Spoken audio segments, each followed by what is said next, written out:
All right, all right. Hey guys, welcome to the show. Hey, this is Terry with NSPS TV Paranormal Podcast, and tonight I love Sundays because we are in the Lion's Den. I do the Lion's Den every Sunday. That's the way I prefer it. It's raw, it's uncut, and that's the way it should be. But you know what? It's not about me tonight. It's about this team out of West Tennessee. Hey, Midsouth Paranormal Project. These guys are from West Tennessee, and I think that's a further west, but a little bit away from the mountains. Am I right? Yes, sir. Yes. Oh, good bit away from the mountains, about 6 to 7 hours Away. west of them from Oh, here. Oh wow, man. 6 or 7 hours away from the mountains. But you know what? That's cool. That is cool. Hey, I'm curious to know what you guys are up to over there, how things have been going, but I am gonna let you guys know right off the bat. If you have you guys been on a podcast show? First time. Yeah. I've never been on First a time. Well, hey, thank you. I appreciate you letting me be the first ones on the show, first podcast. Man, I really appreciate it. But Appreciate it, man. Thank you. this podcast show, guys, it's not the normal podcast show. Uh, this type of podcast show deals with the scientific aspect of paranormal investigations and, a lot of the history of it. So I'm not going to ask you guys nothing about your equipment, all the stuff that you guys hear every day. Oh, what kind of equipment do you guys have? You guys get tired of hearing that or telling people that, do you? Yeah, sometimes. It's So not I'm not gonna ask you guys those questions tonight. So feel free, if you want to go get a Dos Equis, feel free to do so. Because I am going to a quick commercial. I gotta pay some bills, and when I come back, it's all about you guys. So I'll be right back in a minute. Mhm. Sounds good, all man. right.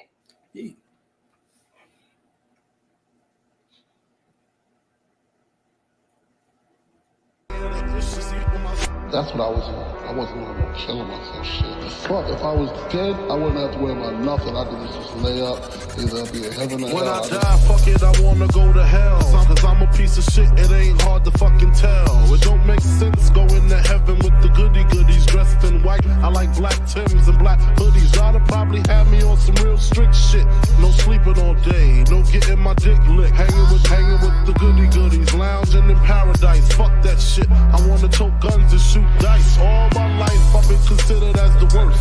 Lying to my Anything mother, planned for you even tonight? stealing out a purse. Crime after crime, from drugs to extortion. I know my mother wish she got a fucking abortion. She don't even love me like she did when I was younger.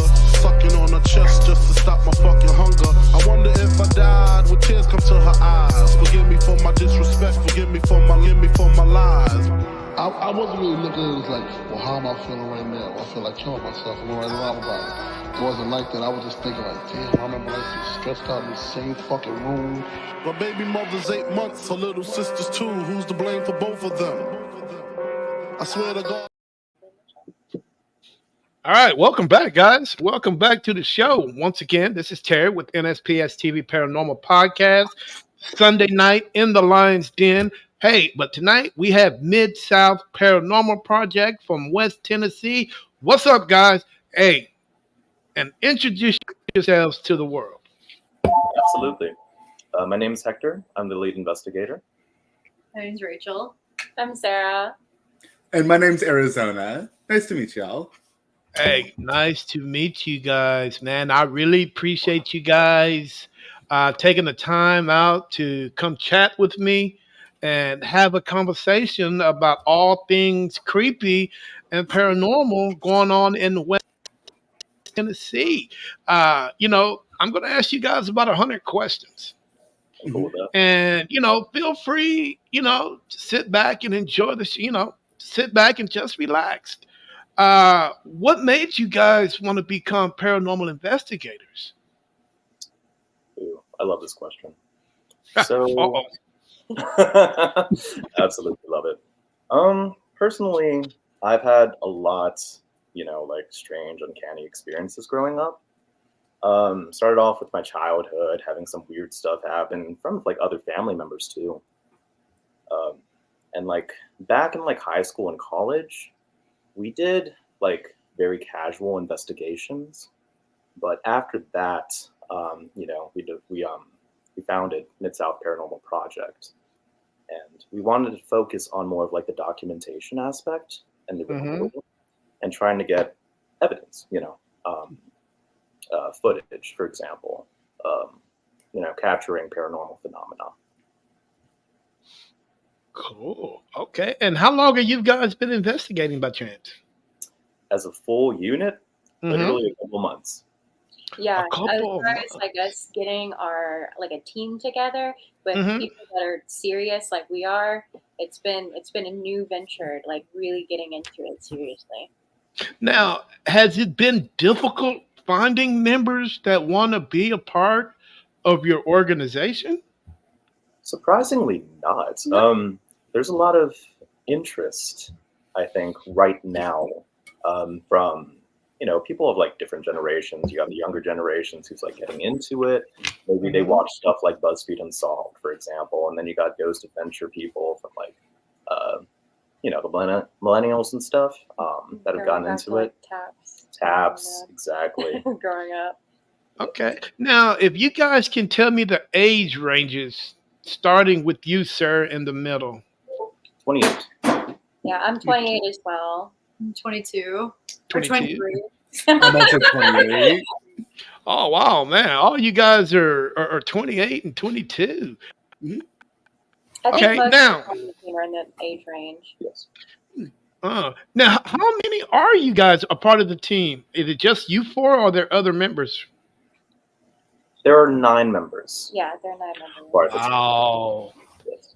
Yeah, some of them couldn't make it out tonight, so we're representing for everybody. Man, you're a little too young to be having all that stress on you, huh? It's a lot of fun, man. It really is. Ooh, how do you deal with multiple personalities on a location? Because I know things don't always go the right way. You have to check somebody every now and then. I think as far as like teamwork goes and collaboration between all of the members, Mm-hmm. transparent communication is like the cornerstone of any like good team, and I think all of us have exceptional communication skills.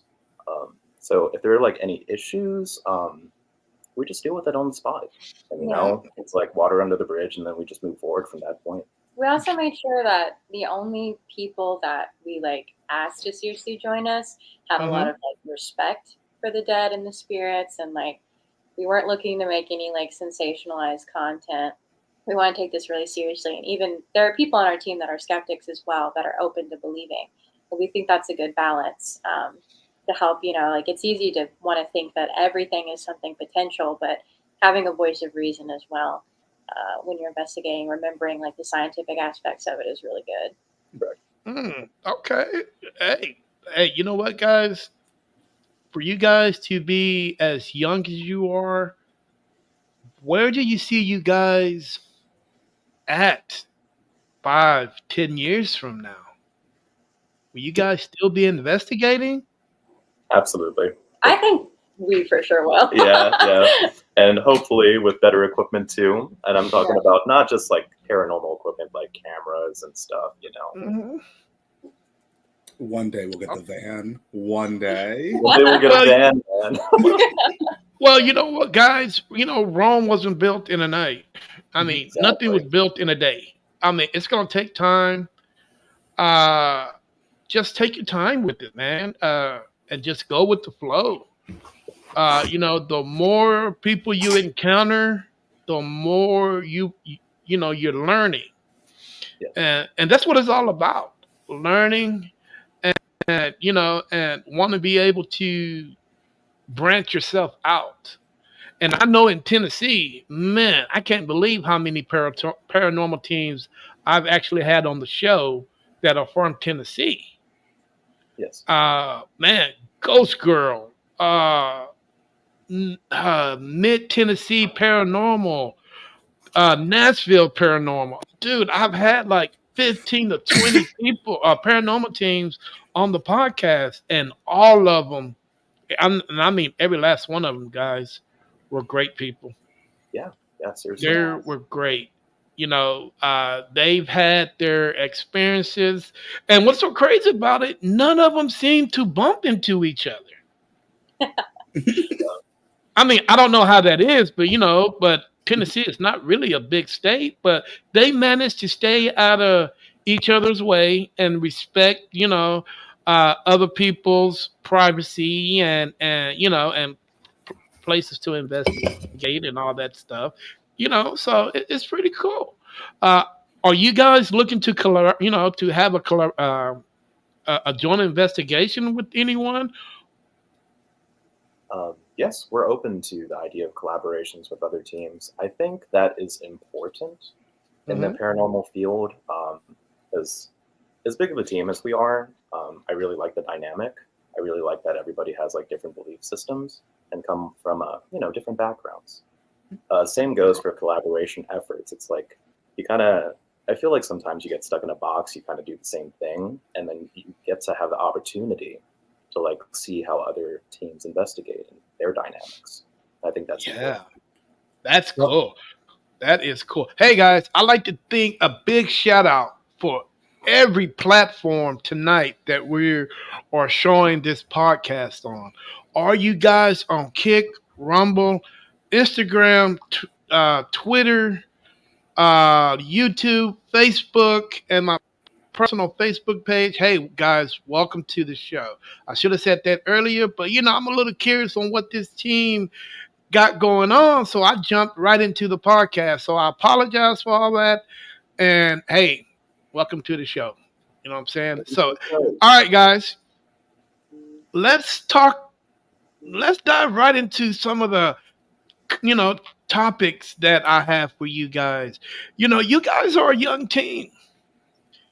You know, the the future generations are going to be looking up to you guys to make sure that they stay the course.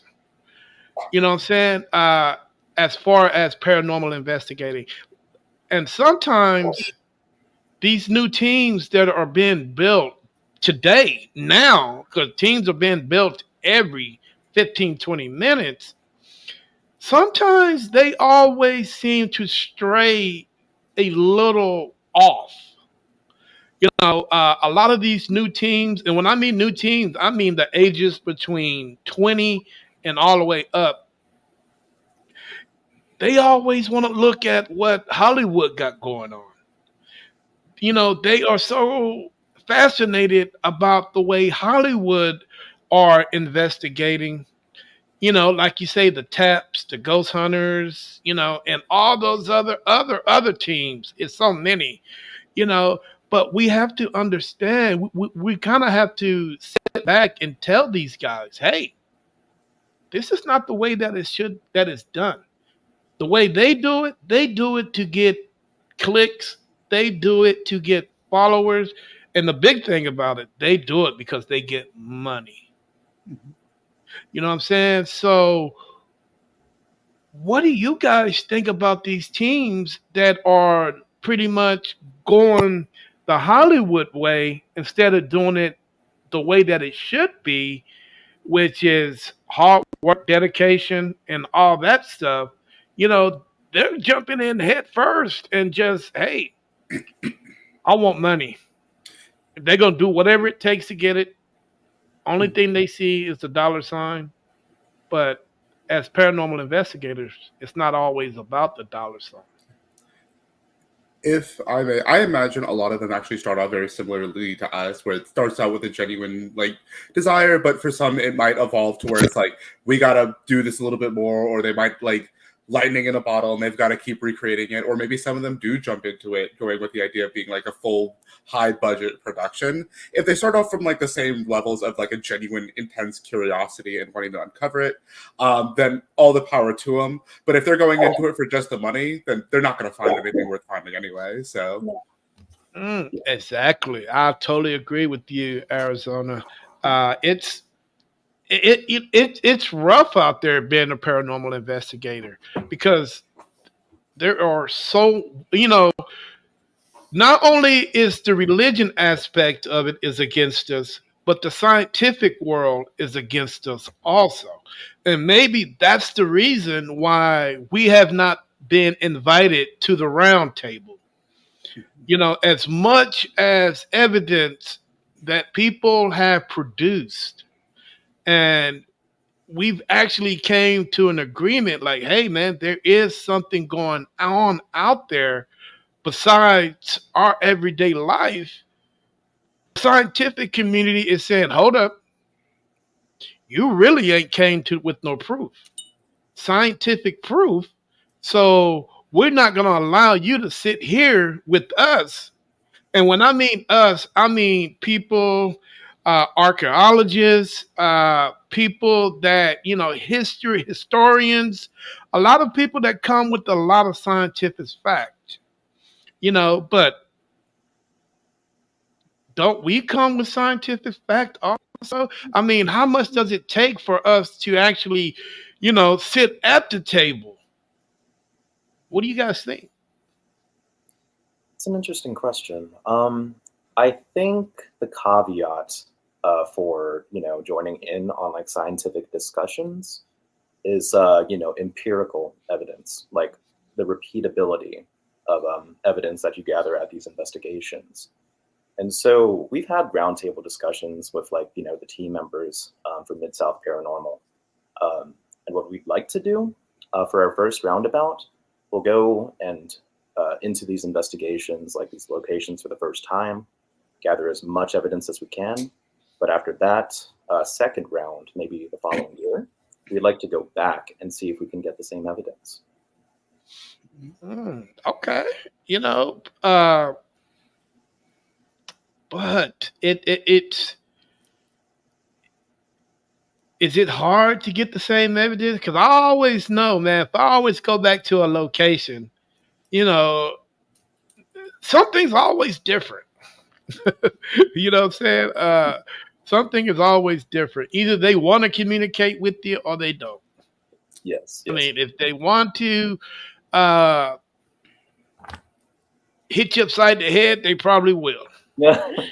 You know what I'm saying? It's just there's a lot of things that when you're investigating. But guys, let me ask you guys a question. What is the most important thing that we need as a paranormal community to actually make this whole thing work? What is the one thing that we actually must have? Respect. Yeah. There you go. You must have been reading my mind. Yes. Respect is the key to everything. Now, and to be honest with you, I look around and I see these kids today, Mhm. and I see them from the point where they're in middle school, high school, and so on and so on. Even as far as 22, 23, 24, they don't have respect. If you don't have respect for yourself or for your elders, how are you going to have respect for someone that's been gone for 400 years Yeah. and can really hurt you if you disrespect them? I think respect is equally important for both the living and the dead. Yeah. So we can say that respect starts at Yourself. Yeah. no, respect starts at home. You have to respect. If you can't respect your elders, how are you going to respect anything or anyone else? Absolutely. You know what I'm saying? So I was raised on it. Yeah. Yeah. Yes, sir. Yes, ma'am. Even when I'm investigating, those two words come out of my mouth. Yes, sir. Yes, ma'am. I don't defer away from it because to the spirits, we are children. especially the ones that's been gone a long, long time. So we are children to them. So there's no other choice but to say those two words. You know what I'm saying? So, with that said, what does your parents think about what you guys do? Do they like it? Do they support it? Or they say, hey, I don't want no dabbles in that? I think my family, like my mom, was really interested. Like she's already been interested in this stuff and watched like a lot of we watched a lot of the like taps and stuff growing up, and then she started watching people on YouTube, and she's kind of like a bit skeptic but open to believing. And so when we said we wanted to really seriously do that, she was excited for us because she was like, that's a really cool thing to do, just don't bring anything home. Like Yeah. don't bring anything back to me.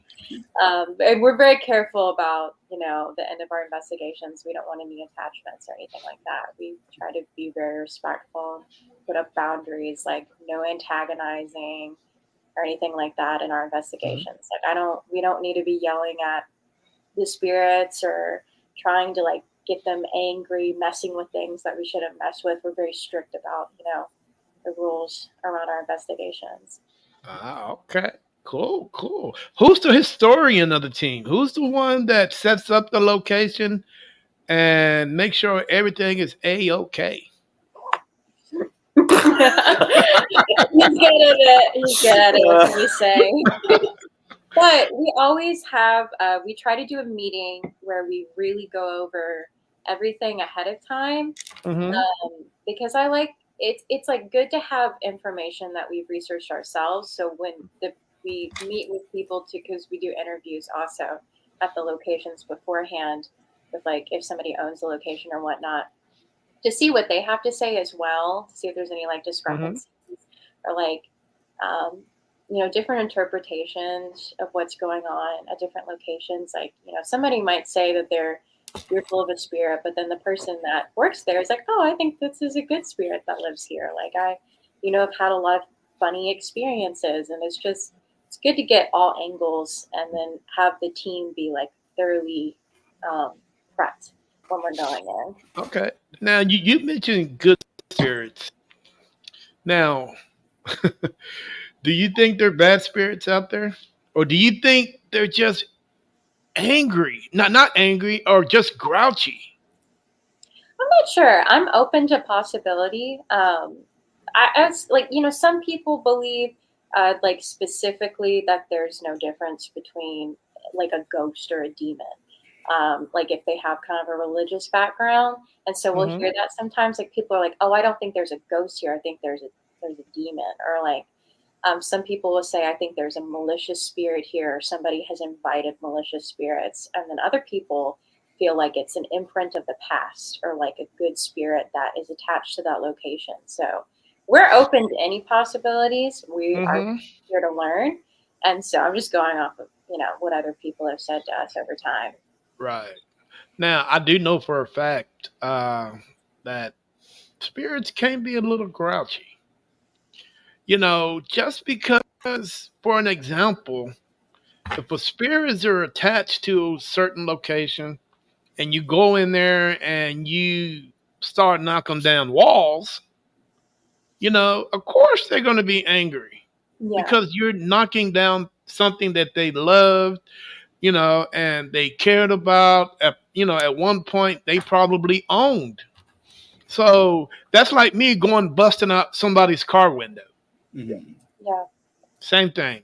I mean, you're going to be angry about it, and again, there are some spirits out there that are just, dude, they are really, really funny. They are,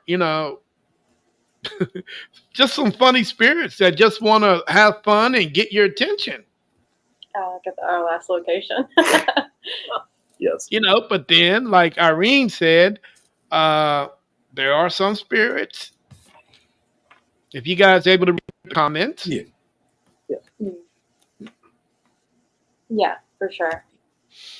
Yeah. So I don't want to come across those guys. Be honest with you. No. But hey, guys, who do you guys have a somebody special on your team? When I mean special, someone's that's gifted. Yes, we do. Yeah. Okay, tell me a little bit about her or him. Unfortunately, they're not able to join us on the podcast tonight, but they do have these feelings when they Mm-hmm. go to these locations, and they're able to describe, like, is it more of like a malicious feeling? Is it more of like, oh, it's a good spirit, that type of thing. Okay, And then somebody else interesting. tell that they were. Yes. Someone else we knew could tell, even just by the energy of that person when they met them for the first time. They're like, this person is gifted, right? And we're like, yeah, they are. Now, Arizona, you are the skeptic of the bunch. Am I right? Yes, I am definitely among one of the more skeptical people that I know in terms of the paranormal investigations here. Okay, now man, you're gonna have a conversation. All right, bud. What make you such a diehard skeptic? It's more so that a lot of the evidence, as was mentioned earlier, hasn't been really repeatable. That's Mm-hmm. been like the biggest thing that I'm really wanting to find is things that are able to be replicated, things that are very clear, and things that, because I find with some methods and some like ways of going about it, there's a lot of like influence and there's a lot of like things you have to also consider. For example, one time Hector and I were doing the Estes method at one of the cemeteries we were investigating. And I had remembered we were doing this using the spirit box at like 11 a.m. on a Sunday morning. So we were hearing a lot of things that were mentioning like things about church and things like that. So it's like, we got to just remember that we're also going to be hearing those things more frequently based off the area that we're in or the time of day. So it's just making sure that at least those secondary things are like accounted for. So that way, when we do find the evidence, we're like, we got it. Hmm. Okay. Uh, you know, me and you can agree that without skeptics, the world would be plain. Mhm. It's a skeptic is somebody that would like to test you, and pull your card when it needs to be pulled. Can we agree on that? Yeah, You know what I'm absolutely. We saying? could do that. So, with you being a skeptic, at one point would you know, at what point, okay, at what point will you, come to a point and say, hey, this is real. This is really going on. As much as I would like to, try to explain things and debunk things, there's some things in the world that can't not be, explained or debunked. I've definitely learned a long time ago that I'm not going to know everything, and I'm unfortunately not going to get the answers to everything that I want to know. But I would say the moment that I think I would go more from being a skeptic to being more of like a believer and someone who's bastioning this as well would definitely be like like something that we can repeat and show each time and be like, this is it.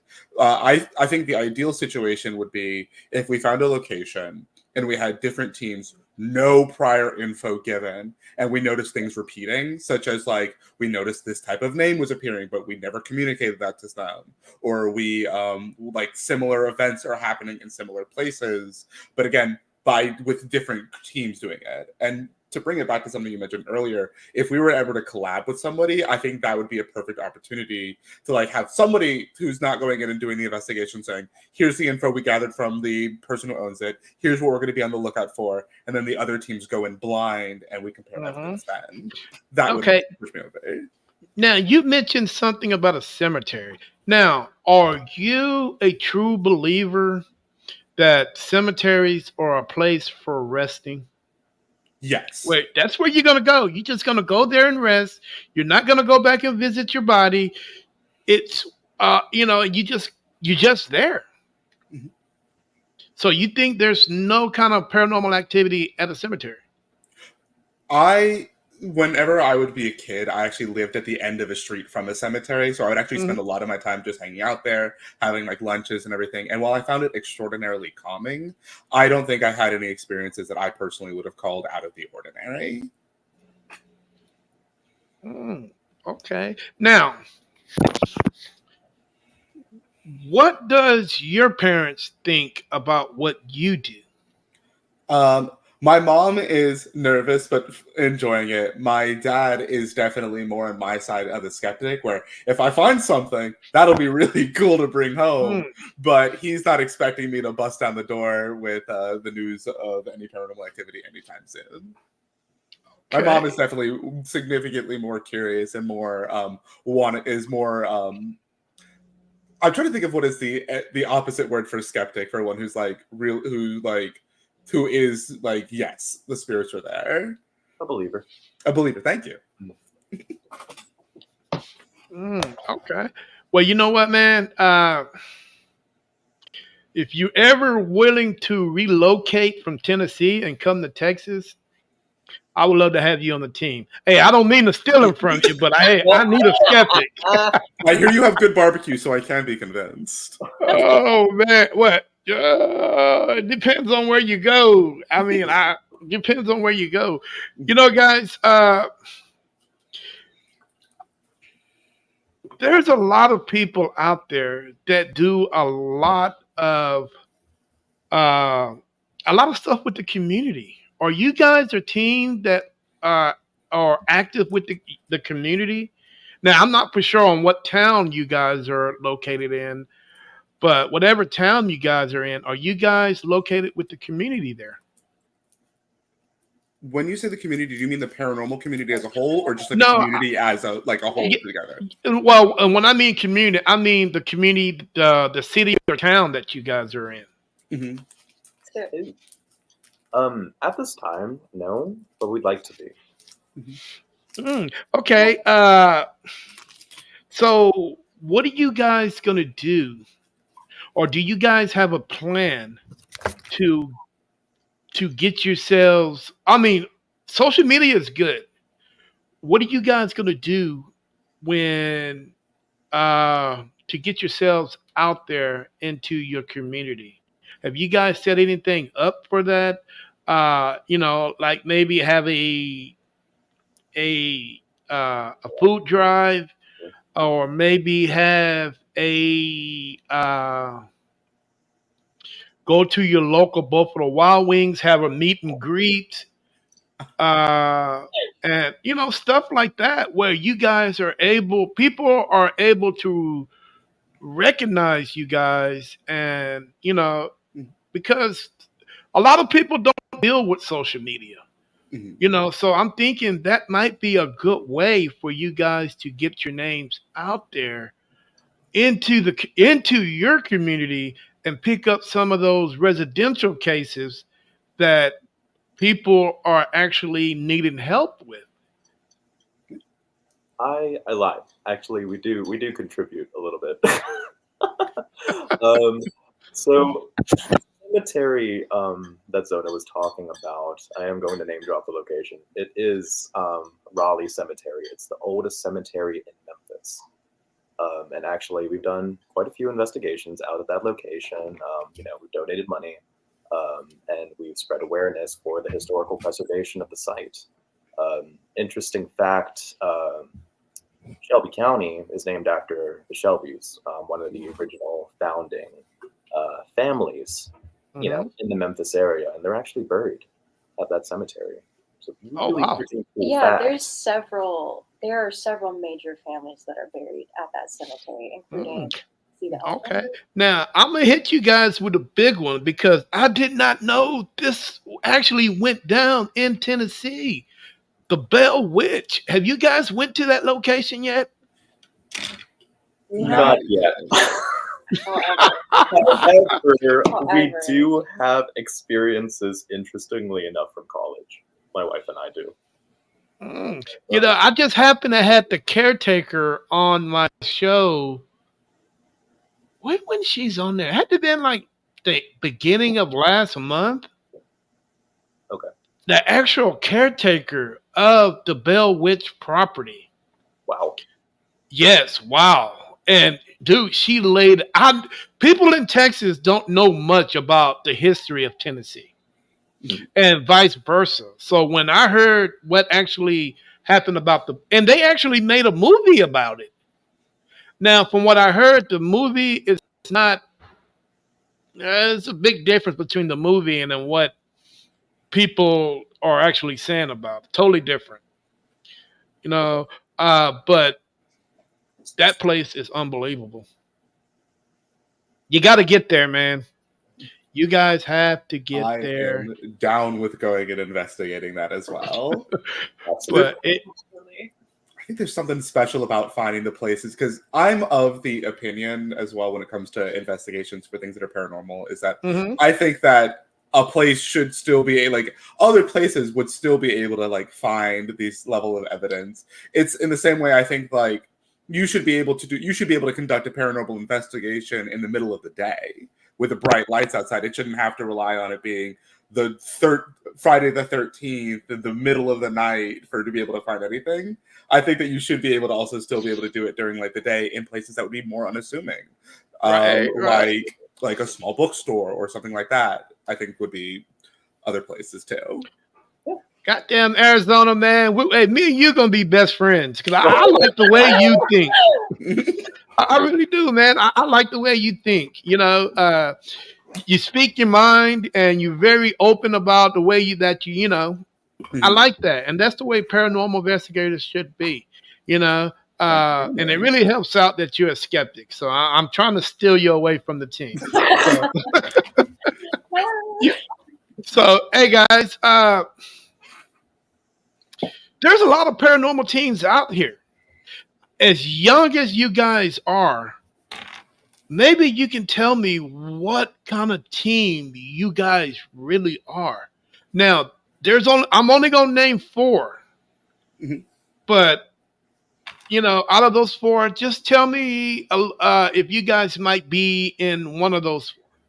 Okay, are you guys a paranormal team that just validate? You guys go into residents and commercials and validate there is something going on or there isn't something going on, and you report back to and you report your findings back to the owner. Mhm. Now, or you can be two. Number two is a validation team, but you guys are able to detect and if there's anything demonic that that's going on and you report back. Or you can be three. You can be a paranormal team that have someone that can deal in demonic entities, and you're able to handle it within yourself.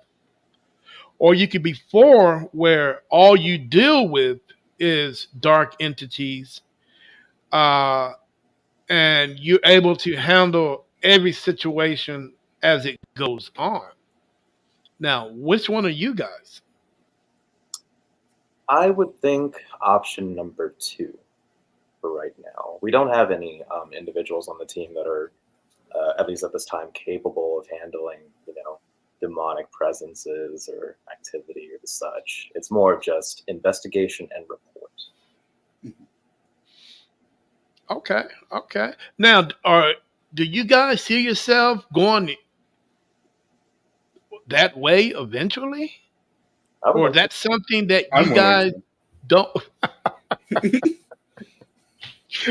Arizona said, "I'm going to," I mean, we've or had in go residential ahead. stuff and helping others. So Yes. Mhm. Because one thing I do notice, guys, because I read a lot and I pay attention, and like Irene is saying, only 1% of the cases are truly demonic. You know, so why are there so many demonologists in the world? There's a demonologist on every. You know what? There's probably a demonologist, your next door neighbor, and you probably don't even know it. Because they're doing a good job. You're fighting So the good why, fight. yeah, so why do you think there are so many demonologists out there? And in order to, and where are they getting their practices from? Who's teaching them? What school are they attending to able to get this degree to be a demonologist? Admittedly, I wasn't even aware that there were that many demonologists. Oh yeah, yeah. It seemed like they're coming out of the woodworks. Graduation is just next week. Where do I sign up? For that. Well, I don't know where you sign up at, but do you really want to go down that road? I'd be open to it. I think if we're going to keep going further into this as paranormal investigation and going to keep speaking as a skeptic here, and we learn demons are also real, definitely want to be prepared on how to handle that. Definitely don't want to go into the situation of, oh, demons are real, what's step 2? You gotta be equipped. Definitely going to want to be a little bit prepped beforehand. Yeah, you got to be all right. I agree with David. Hey guys, how far are you guys willing to venture out of Tennessee to investigate a location?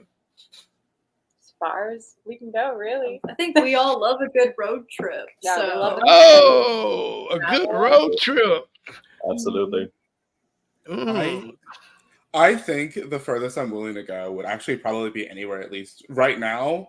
As long as I'm able to have like enough forewarning so I could request off from work, I'm willing to go anywhere within the the continental United States. Definitely. Okay. What about you guys? Are you guys in agree with this gentleman? He's willing to go to the four corners of the United States to Yeah. investigate. The limit. Yeah. Yeah. The ghosts aren't only here. Okay. All right. Hey, Arizona, you got any animals? Dogs, cats?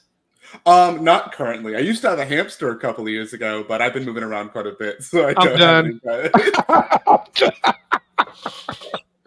I'm done with the hamster. You don't want to hear what I'm then. Oh my God. What a few they have. Hey. Yeah, I can just, the reason why I asked that is because animals are well in tune to what they see and what they hear. Mm-hmm. And Arizona, I just went there, man. I could just picture this hamster with this GoPro on. Who else is getting into the vents? They're so much smaller than a dog. I could just, oh my God, that is so funny. But okay, if you guys was to have an animal, I say a dog for instance, and he was a part of the team. Oh. Somebody said no. Oh, said oh. Oh, now, would you, no, in Arizona, this is for you. Now, what this dog captures on its back or on its camera that's on his back. Now, would you consider that credible evidence, considering a dog is very special? It sees things out of the ordinary. It has that sense. And if that dog catches something, would you consider that credible evidence? I would have to review it first. I would definitely want to, wherever that was recorded, I would definitely want to set up another thing there to see what we could find or what's going on there. But I would definitely, it would pique my interest, and I would be very excited to set up for another round in that area. Okay, so we can agree the next member of y'all's family is going to be the four-legged kind, right? We could get a bird. Let's get a parrot. I was just thinking, if they're smart, they can repeat. Imagine if a parrot started repeating what a bird from a ghost. Method on a pair. Dude, you know, Yeah. a lot of people have not thought about that, Arizona. Can you imagine? But then again, would you if a if a parent was to repeat something that's never been said to him before, but somebody in the spirit world mentioned it to him, will that be credible for you? We'd have to get a second parrot, but I'm willing to hear it out. A second So, parent? there's, Come on, I, man.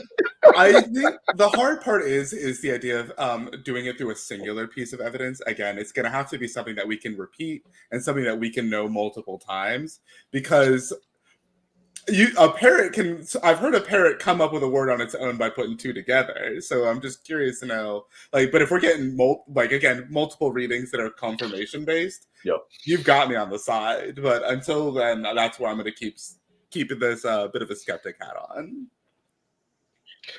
It was your idea.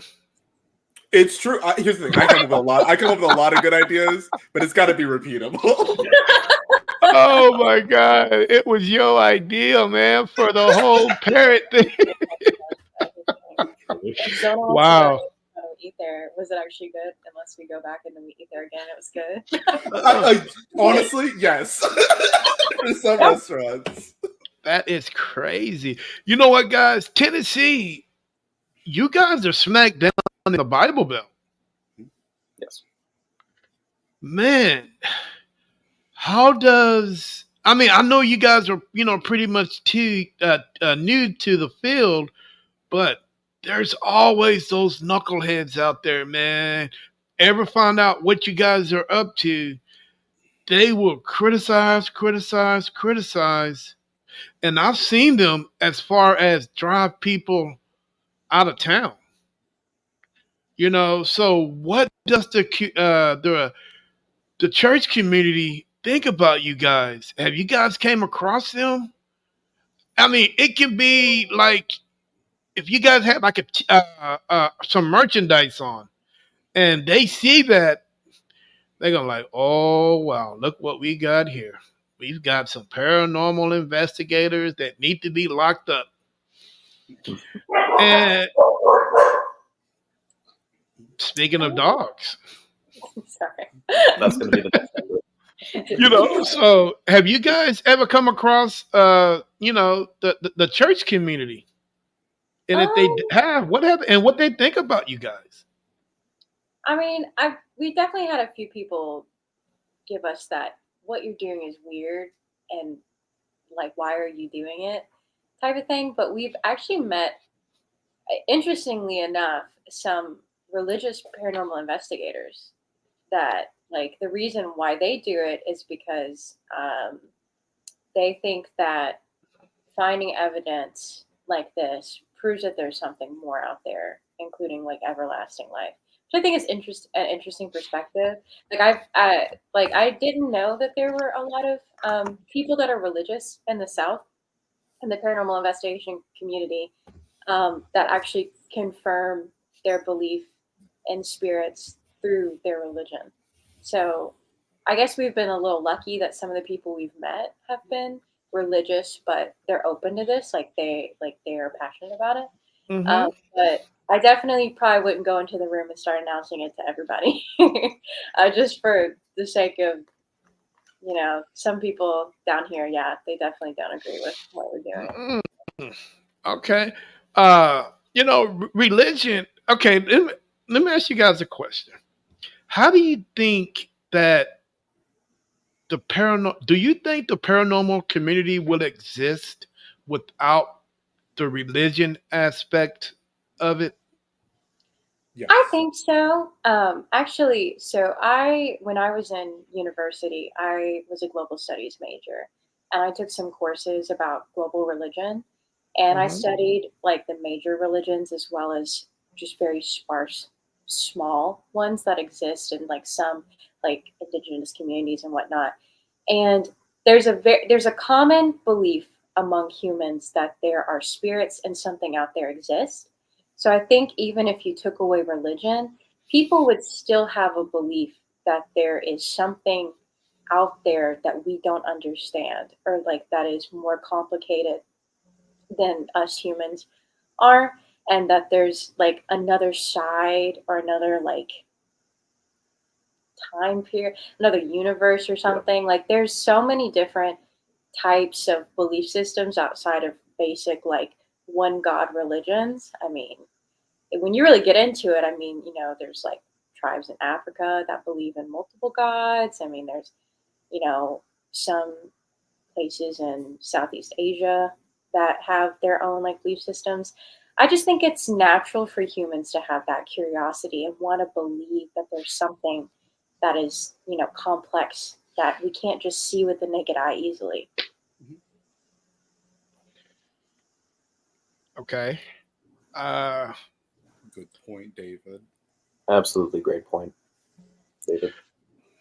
well, yeah, that is a great point, David, and I'm going to see if I can answer that for you.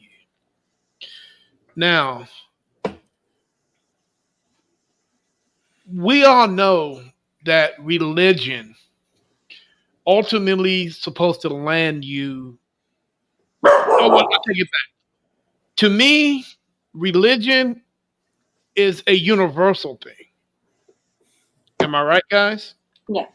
It's a universal thing. No matter if you Buddhist, Hindu, Christian, Catholic, and so on and so on. Now, let me see how can I put this. Uh,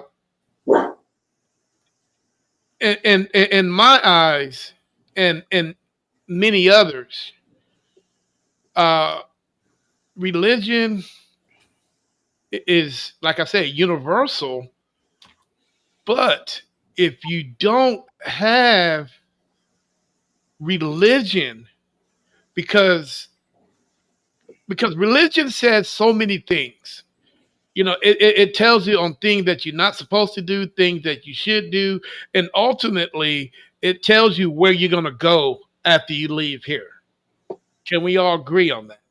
Yes. Now, if you have so many people believing in that, now how, and if it's for some reason, for some reason that you take religion, if religion don't exist, where are all these people going to go if religion don't exist? Um, I would hope that they would take the same principles and bolster their communities, where as opposed to something that they wouldn't be able to find, they would find that support and that same love and give it to the people around them to make as much of this or as kind as they could. That at least would be the hope. So I hope I answered that question. Because that's a serious question right there, and I hope I answered it right. If I didn't, David, I apologize. But ooh, that's a doozy. I've never one hit me like that before. That is a damn good question. You know, it's really hard when when you're out there and you investigating, and you want to put your best evidence first. Even though Arizona's going to go in and debunk it and going to say this and say that, but you want to present your best evidence to the community. Mhm. Yes. Now, okay,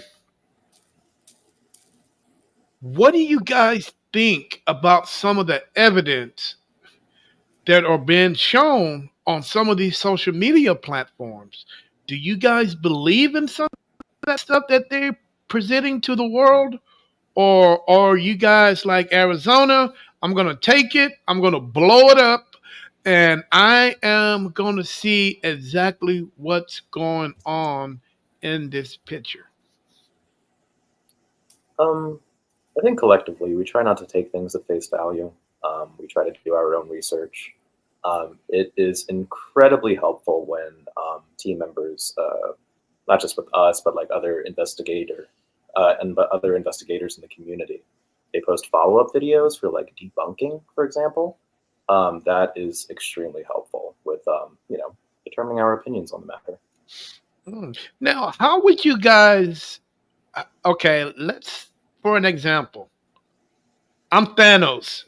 Mhm. I am Thanos, and I am gonna snap my fingers, and there will be no more social media. How would you guys be able to manage without social media?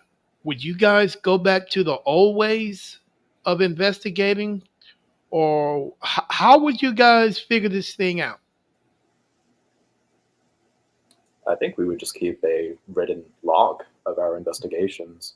We would just go back to the books, write everything Mm. down, um, and share our findings with the communities. I think Now, based on the investigations we've had, the only thing that would change if there was no social media is that halfway through it we wouldn't go live. That yeah, is true. yeah. Yeah, because you're not even Now, going guys, for but a it, portion of the time. right? Uh, if you guys what? Okay, when you guys are in, okay, let's for an example. There's no devices. Mhm. You don't have your REM pods. You don't have your K2s. You don't have any of those things on the planet anymore. I'm Thanos again, and I snapped all those away. Mhm. What is the best way that you guys will be able to capture evidence? What are Because the three? What are the three main things that you would need to be successful in a world without technology? How would you guys handle that? I think at that point it would just be written media. We jot down anecdotal experiences. We rely on the five senses, and see if it could be repeatable between like myself and the other team members. See if they like hear the same thing, see the same thing. Cool. Yeah, because without those three now, I think we'll be like zombies.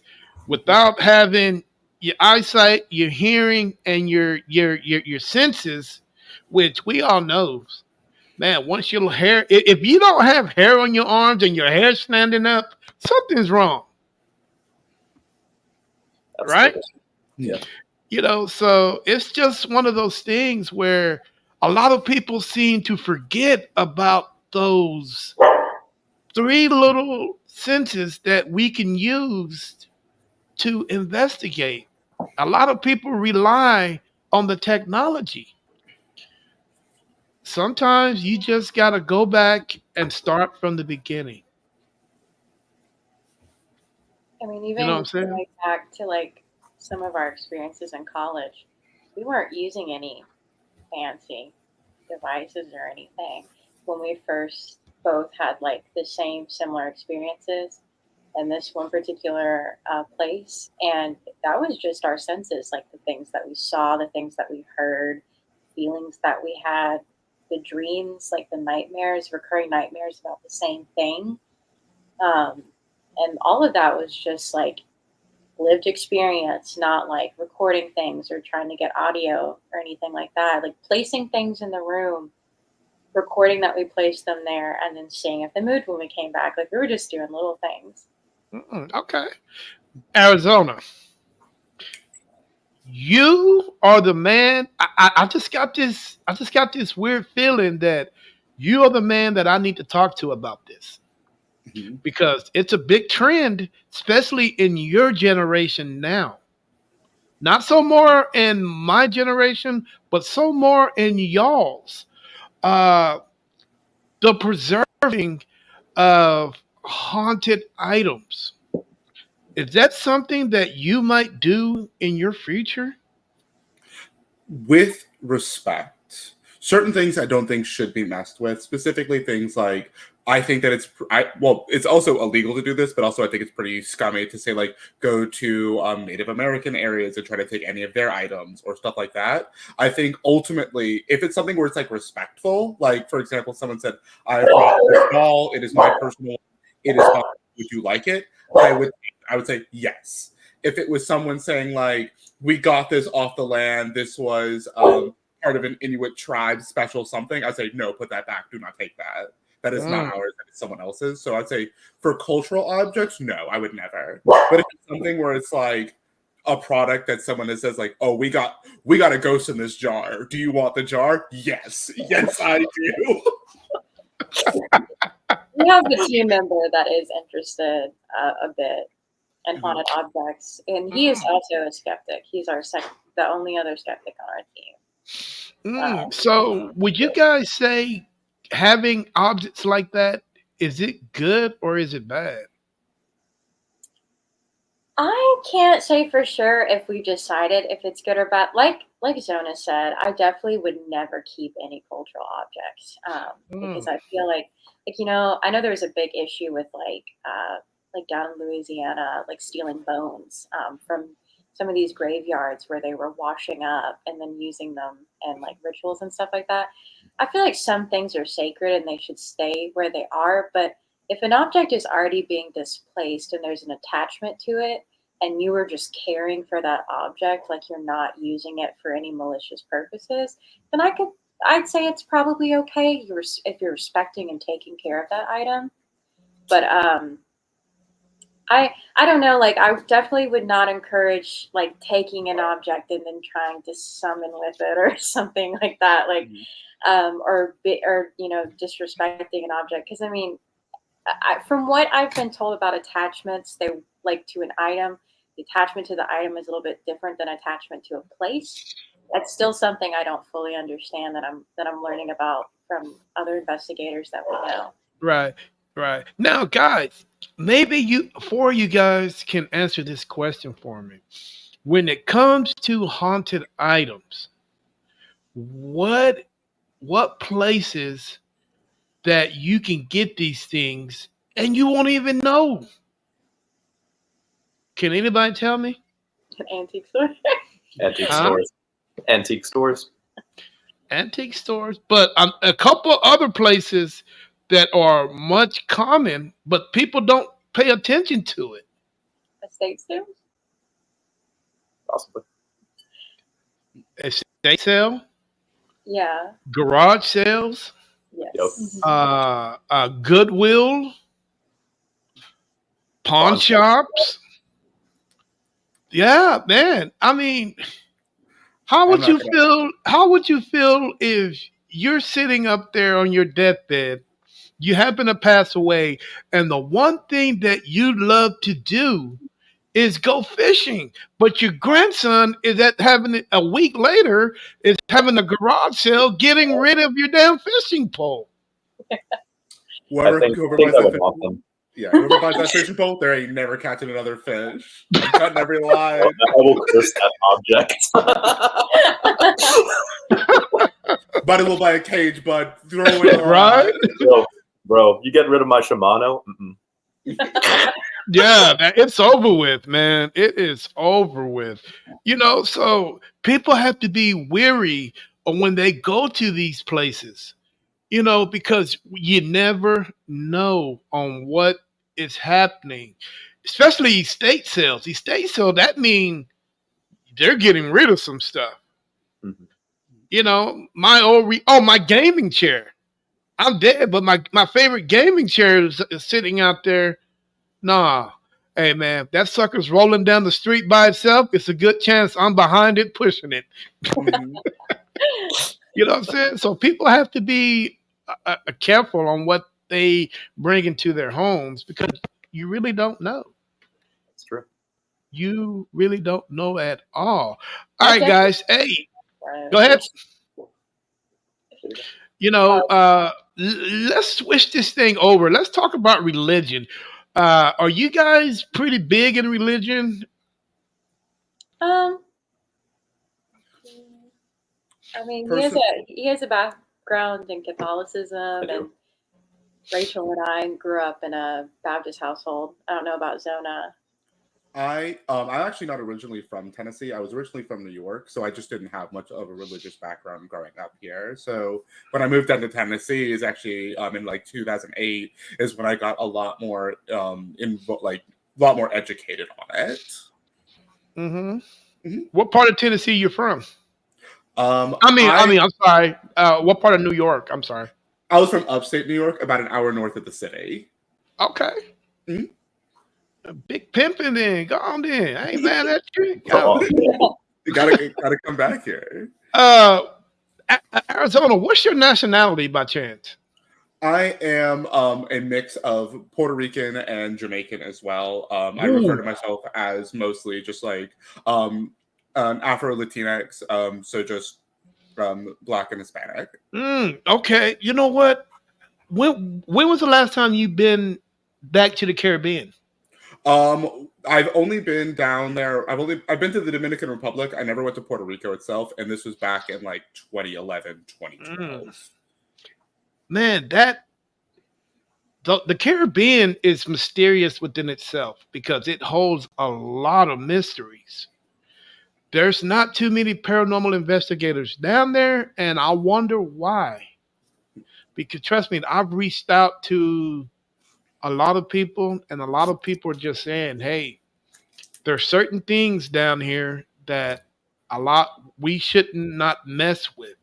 Mm-hmm. When it comes to spirits, spirits are when you bring the word voodoo into it and spirits, people have a tendency of running away.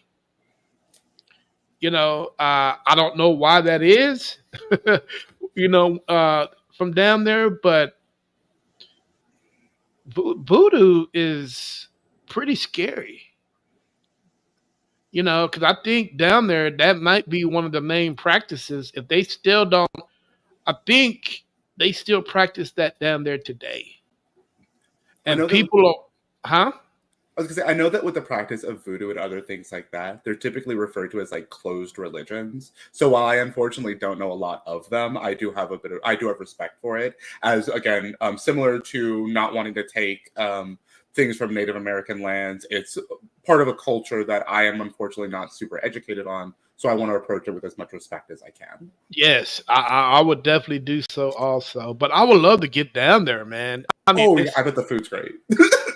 Seriously. I bet it is. I have.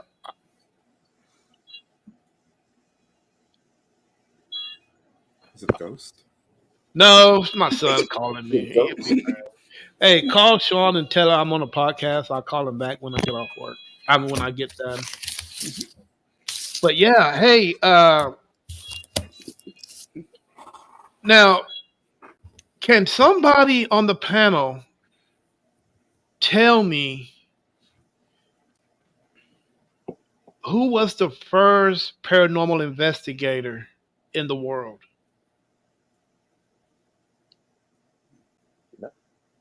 Well, I'm not sure. I'm not sure. I'm not. Me neither. I just thought y'all might knew. I mean, I've definitely heard a lot of opinions about different people, but But you know what? To be honest with you guys, the Catholic Church has a lot to say about what goes on in the paranormal field. Now, we can all agree with the Catholic Church have a lot of secrets. Now, Catholic Church is probably, if it's not, I know it's not the oldest religion, but it has a lot of influences on people. I mean, the Catholic Church is pretty big. You know what I'm saying? If it's not,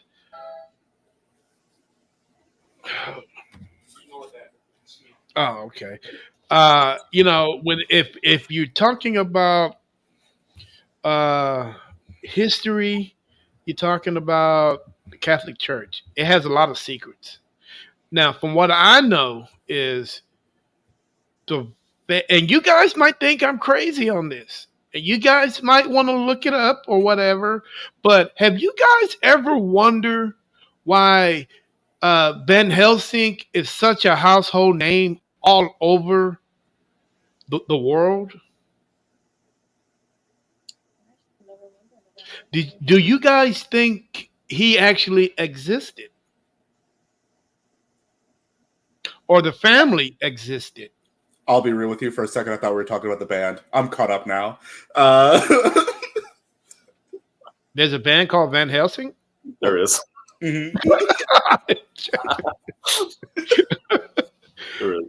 I think So, sometimes there's a lot of different figures, heads in history that I wonder, like, did they exist, and to what degree has been, you know, embellished a bit Yeah. by the different people recording the records over time. So I guess I could probably believe that pretty much anybody existed potentially. Because I think personally, with a name like that, that's well known all over the world, it's got to be something that that gets that draws that attention. So what happened was, whenever the Vatican allegedly, now I don't know if this is true or not, allegedly the first Van Helsing was the one that the Vatican sent whenever there was something that the church could not explain. Now, allegedly, he was the first paranormal investigator that came out of the Catholic Church. Now, how true that is, I don't know. But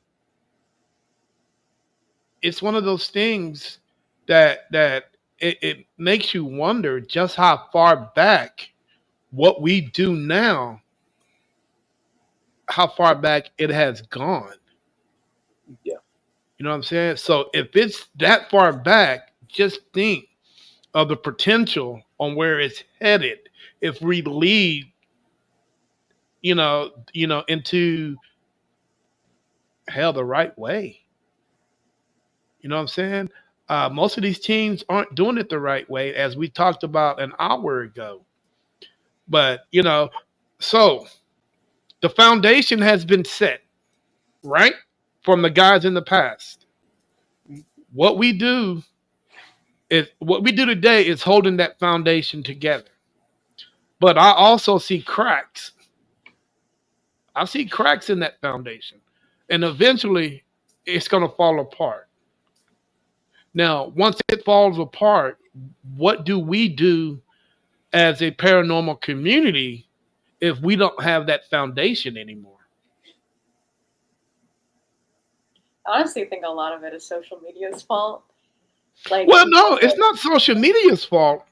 It's because the kids, the future paranormal investigators today, as we talked about earlier, aren't doing it the way that we were taught as we were being groomed and so on and so on.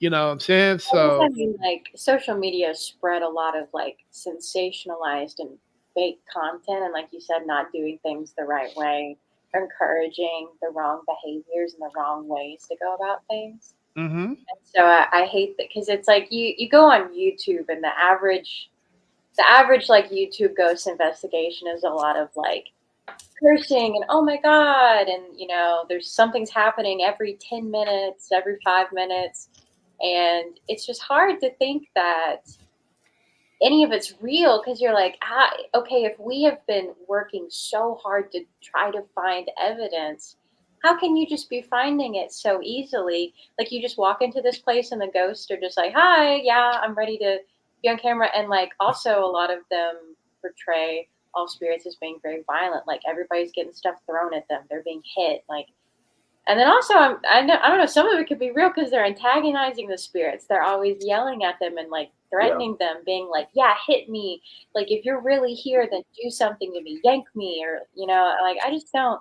That's not the way to go about an no, investigation. it's not. And that's what's that ripple. That's why that foundation is cracking the way that it is, because it's not done properly and it's not done correctly. Now, guys, for an example, if these guys get their way and these guys here, these new generation paranormal investigators, keep heading down that road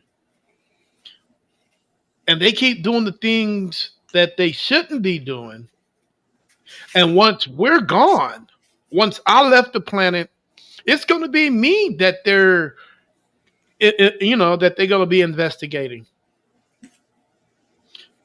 Could be you guys, you know, and I'm sorry, dude. I'm not gonna ac- acknowledge them.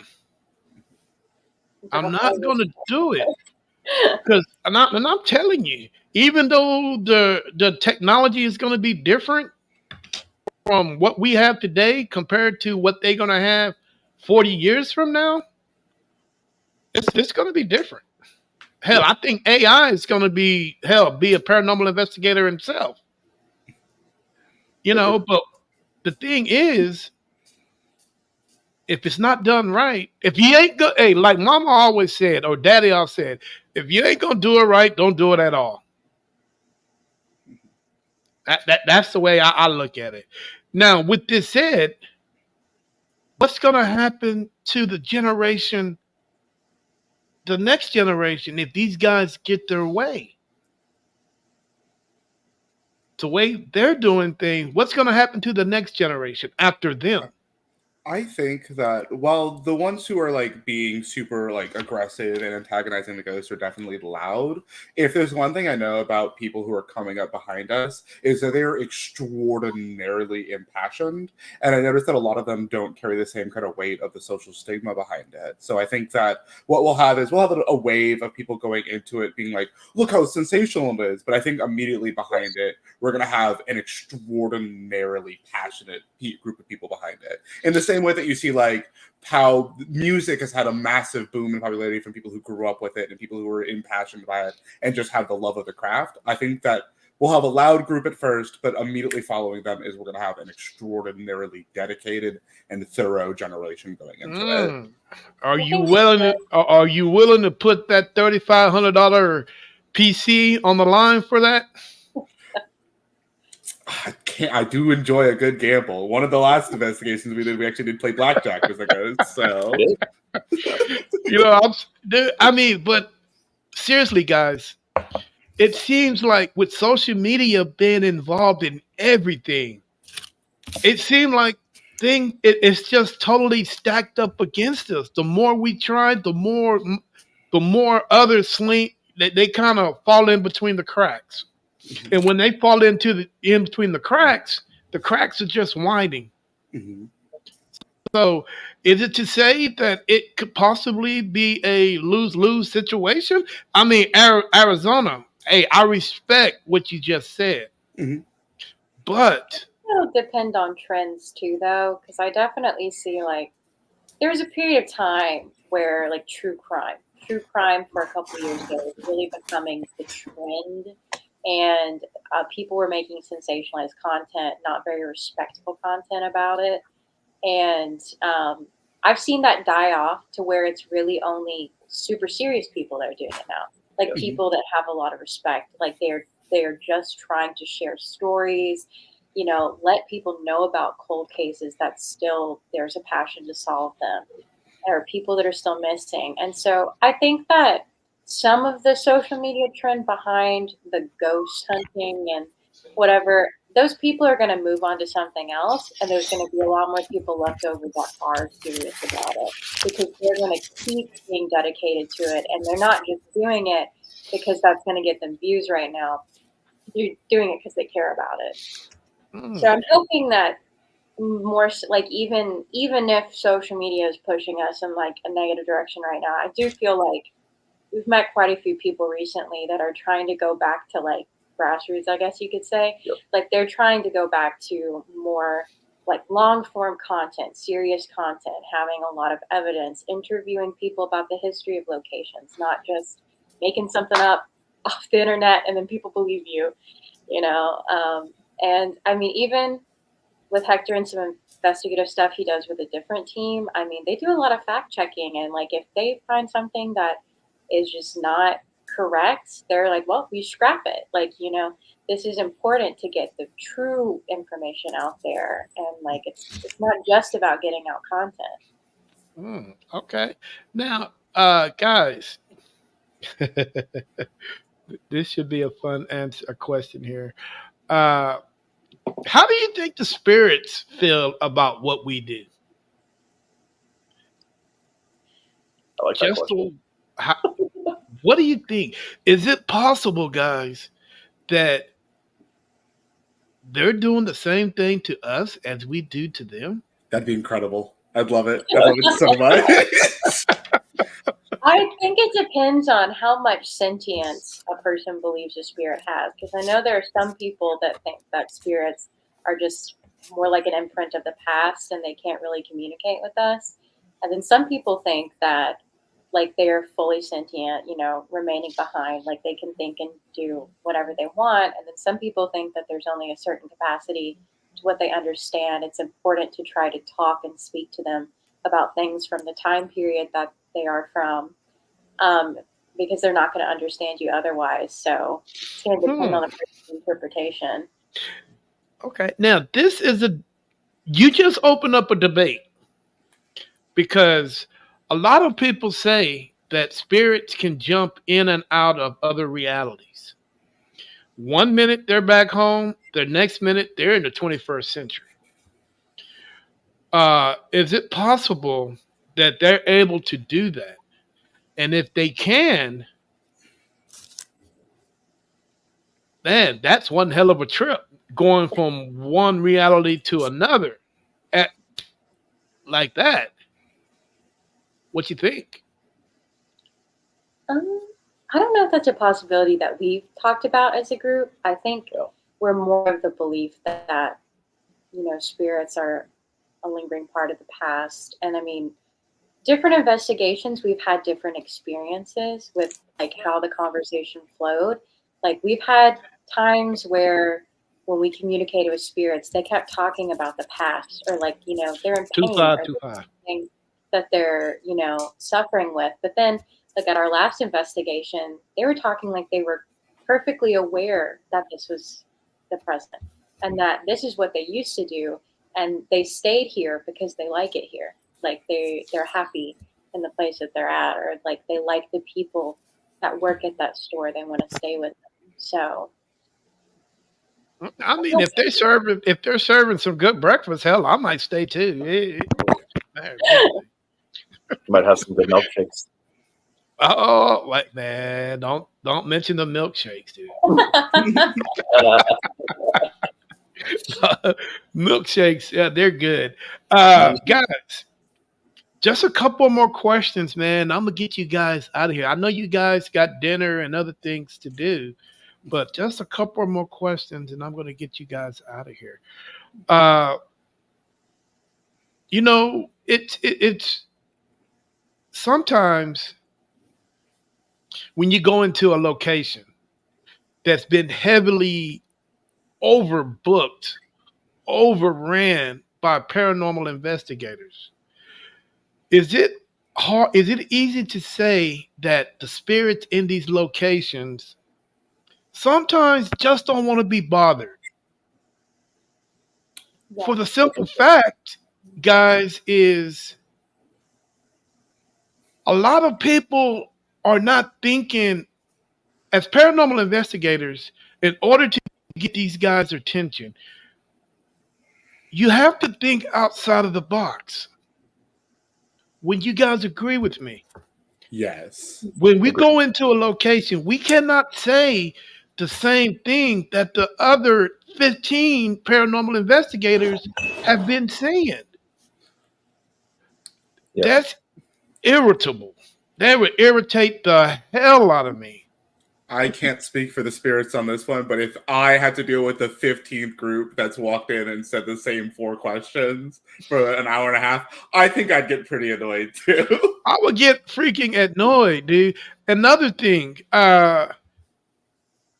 you know, you can't keep saying the same 4 words. Everybody word is different. But the thing that gets me is, can you touch that cat ball? Can you do this? Can you do that? Yeah. Dude, how about if I throw your cat ball down the hallway? Because as paranormal investigators, guys, at what point, because right now there are 50 million paranormal investigators in a square box. None of them are trying to get out. None of them are not, they just content or what they're doing on an investigation every single week. At what point is a paranormal investigator going to say, hey, in order for me to get the reaction, I got to think outside the box. Matter of fact, I got to rip it up. I got to tear it down. Yeah. at one point when they start doing that.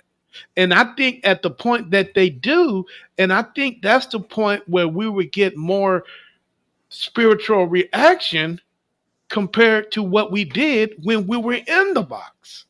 If What you I can guys think? actually, if I can actually Yes. bring it back to something you said earlier about the newer generation and not following the same, like possibly cracking the foundation and changing things, sometimes that might be what we need.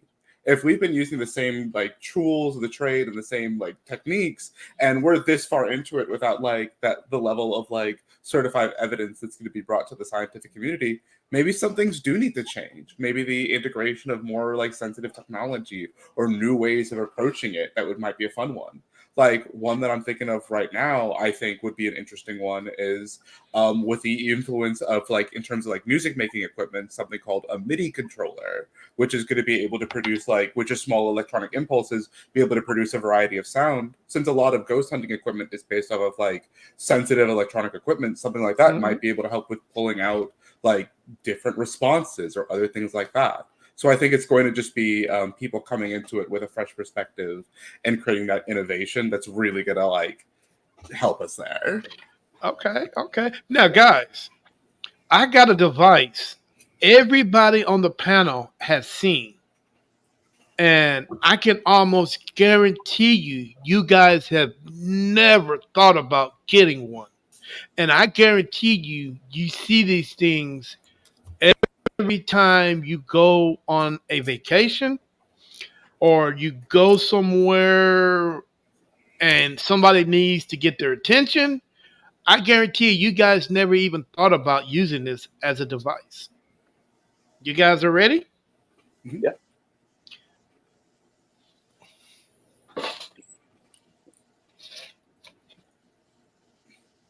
It's in the box. What's in the box? It's in the box.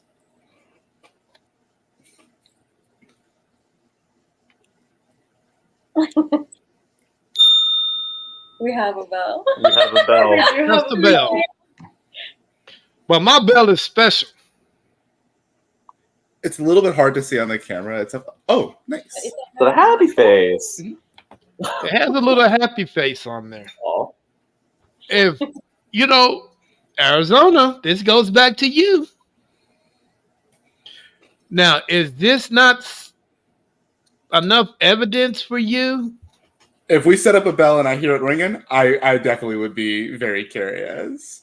Now, it doesn't have any technology to it. It's just a simple bell. And that's exactly what I would like to see. I think idealistically, I would love to be able to just like have something set up in a room. I think something that so one of the limitations in terms of the technology that we've been using is one of the cameras we have, it can only record for 15 minutes at a time before Mhm. so it wouldn't overheat. I would love to be able to, at one of our investigations, set up things like that, like set up cat balls, set up a bell, and just have them in an isolated environment for a prolonged period of time. So that way we could see if there's any interaction like that, because that would definitely be something that I would love to do. Interesting. Who's the camera guy on the team? Who's the one that follows everybody? Arizona. No, not me. It's not pointing Oh, back to me. okay. Well, you were doing like this. I like, oh, okay. Well, Yeah, I'm you're the pointing camera down because guy. they're a little bit lower than me on this camera. Okay. So you're the camera guy. You follow everybody. Make sure you get every.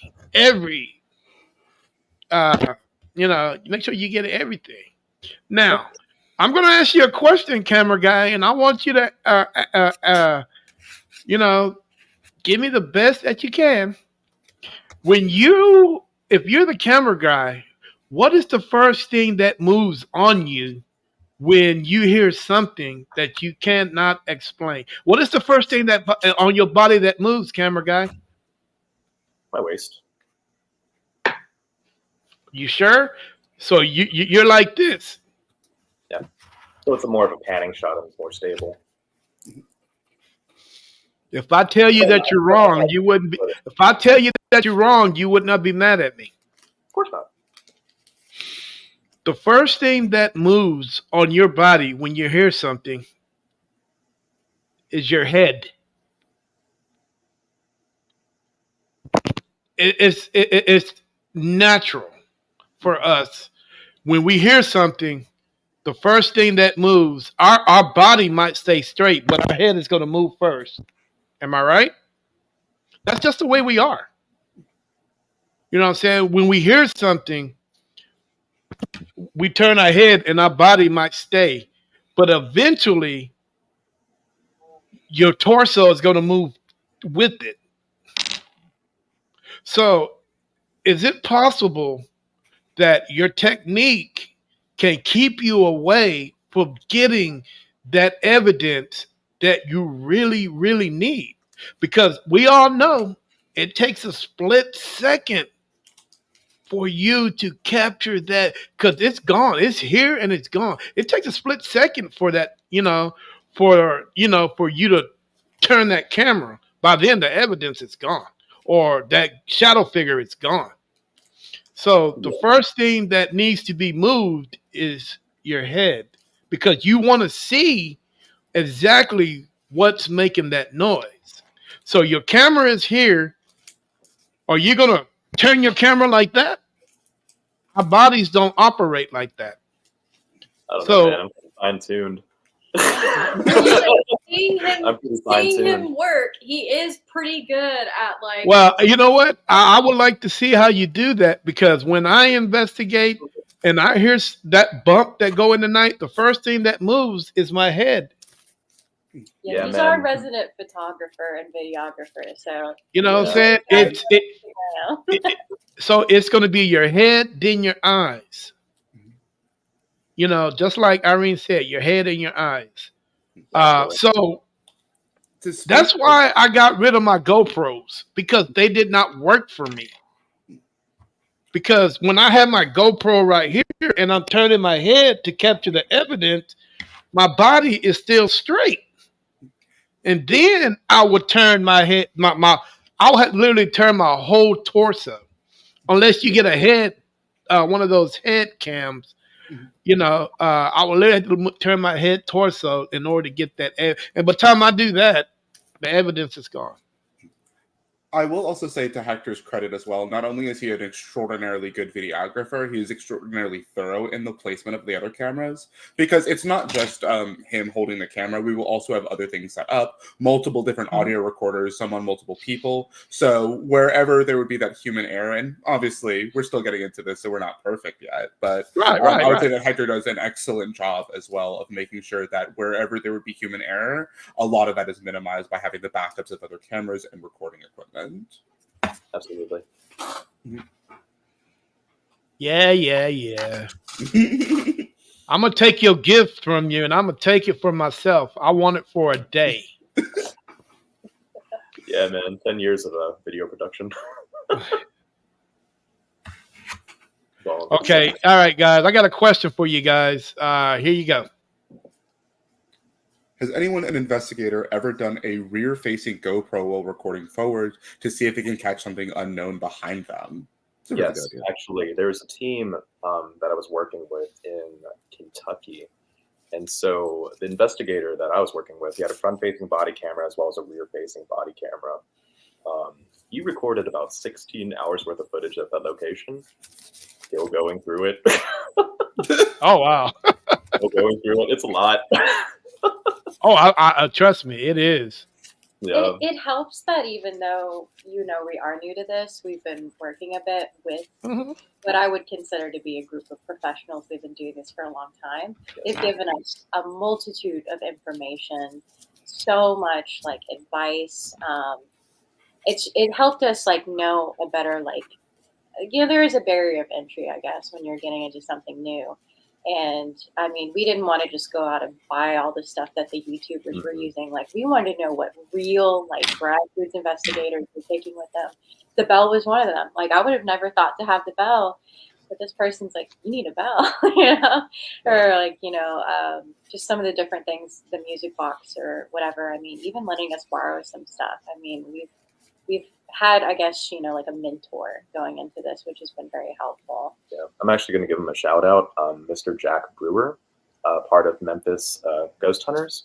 He is our tutor. He's taught us pretty much everything that we know about ghost hunting. trying to capture as much empirical evidence as possible. Okay. Cool guy. Wow. How much do you guys get out? How much do you guys want? All right, you got jokes. I do want your abilities. I want them all. I'm serious. I really, if I can have her abilities for a week, yeah, I would definitely. I mean, hell, I don't know what I'll do, but I'll do something. How often do you guys get out, man? How often do you guys want to investigate, or how much do you guys would like to investigate? And I'd love to investigate all the time. But since it's like such a huge team, and we all have like professional careers outside of this, it's just a matter of trying to coordinate everybody's schedules. And it just seems like maybe like once a quarter, like we're able to get like together fully and maybe do like a 1 day or 2 day investigation together. Okay, Yes. interesting. My team wants to investigate every weekend, which I'd I love don't mind. I don't have the time to do that Yeah. because I do a lot of podcasting on the weekends, mostly Fridays, Saturdays, and Sundays. But I like to investigate on Fridays if I'm not podcasting. So, but those guys, they go out, they do their thing. And, I trust them I trust them to the core, and they, with whatever they need to do, they're gonna do whatever it takes to uh, get the evidence and present it to whoever it needs to be presented to. And I got the utmost respect for everybody that's on the team. So, with that said, guys, two more questions, and I'm gonna let you guys get out of here. Who can I pick on? Anybody here have a significant other? We're married. Oh, you shouldn't have told me that. Rubber raggy. I'm gonna pick on you. Uh-oh. Okay. Now, this is a story that I'm going to tell you guys, and I'm going to try to make it short because this usually lasts about 20 minutes. And at the end of the story, I want to hear takes from all you guys on what you guys would do in this situation. Okay. Um, since you guys are married, tell me a little bit about your husband. My husband. I think he is incredibly kind. He's super hardworking. He's really creative. I've never met somebody with so many talents, just random talents, in my whole life. Oh, he's He's blushing. he's incredibly supportive. I couldn't ask for a better best friend to go the rest of my life with. Okay. He's really everything to me. Okay. Well, tell me a little bit about his work week. He has a busy work week. He works in a pretty serious job, and Hmm. he goes in early and then he comes home. Depends on the day, but he always calls me and lets me know. We decide what we're going to do for dinner. Then he goes to sleep after we hang for a little while, and he does it again. And then we always have Saturday date day, kind of hang out, and then Sunday sometimes he has to work a little extra. But yeah, Okay. he's a hard worker. Does your husband sometimes bring work home with him? Um, in the beginning of this job, yes, but we sat down and had a talk about trying to keep work out of home.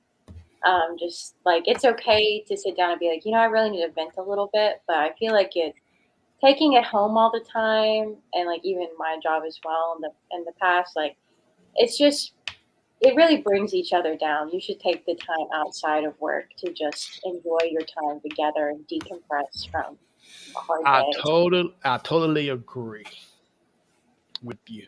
Now, uh, your time when you go to work, what time it start? 3, 4 a.m., 5? 8 o'clock. But sometimes, I have to get in at 7 a.m. Okay. All right. So, are you a stressful man? Do you let the smallest thing bother you? I would say no. I'm pretty patient. Okay. So, ma'am, so you say you would know your husband from head to toe. I When think so. when I mean head to toe, I mean you know his strength, you know his weaknesses, you know when he's frustrated, you know when he's aggravated. Okay. All right. So here we go. What time you get off of work? Depends. Yeah. Okay. We're gonna say 5:30. 5:30. You get off of work. You're riding home. You call your wife and you say, "Hey, I'm bringing Taco Bell home for dinner." Heck yeah. So you stop at Taco Bell and you grab something to eat. Now on Mhm. your way home, everybody runs into this one red light where it takes a lot longer than others. Mhm. So you sitting there and you listening to XM radio, the 80s, because Mhm. I'm an 80s guy. And all of a sudden, something hits you in the chest. You don't know what it is, but you automatically feels the difference in the way you were a couple minutes ago. So, but you start thinking about things and you don't know why you're thinking because your day should be over with, correct? Because you don't bring work home with you. Yeah. So you get home and you got the TV in the bag and you're bringing it in the window in the door,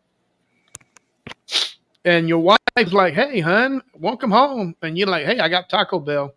So you guys eat dinner, and she notices that something is on your mind, and she asks you, "Hey, are you okay?"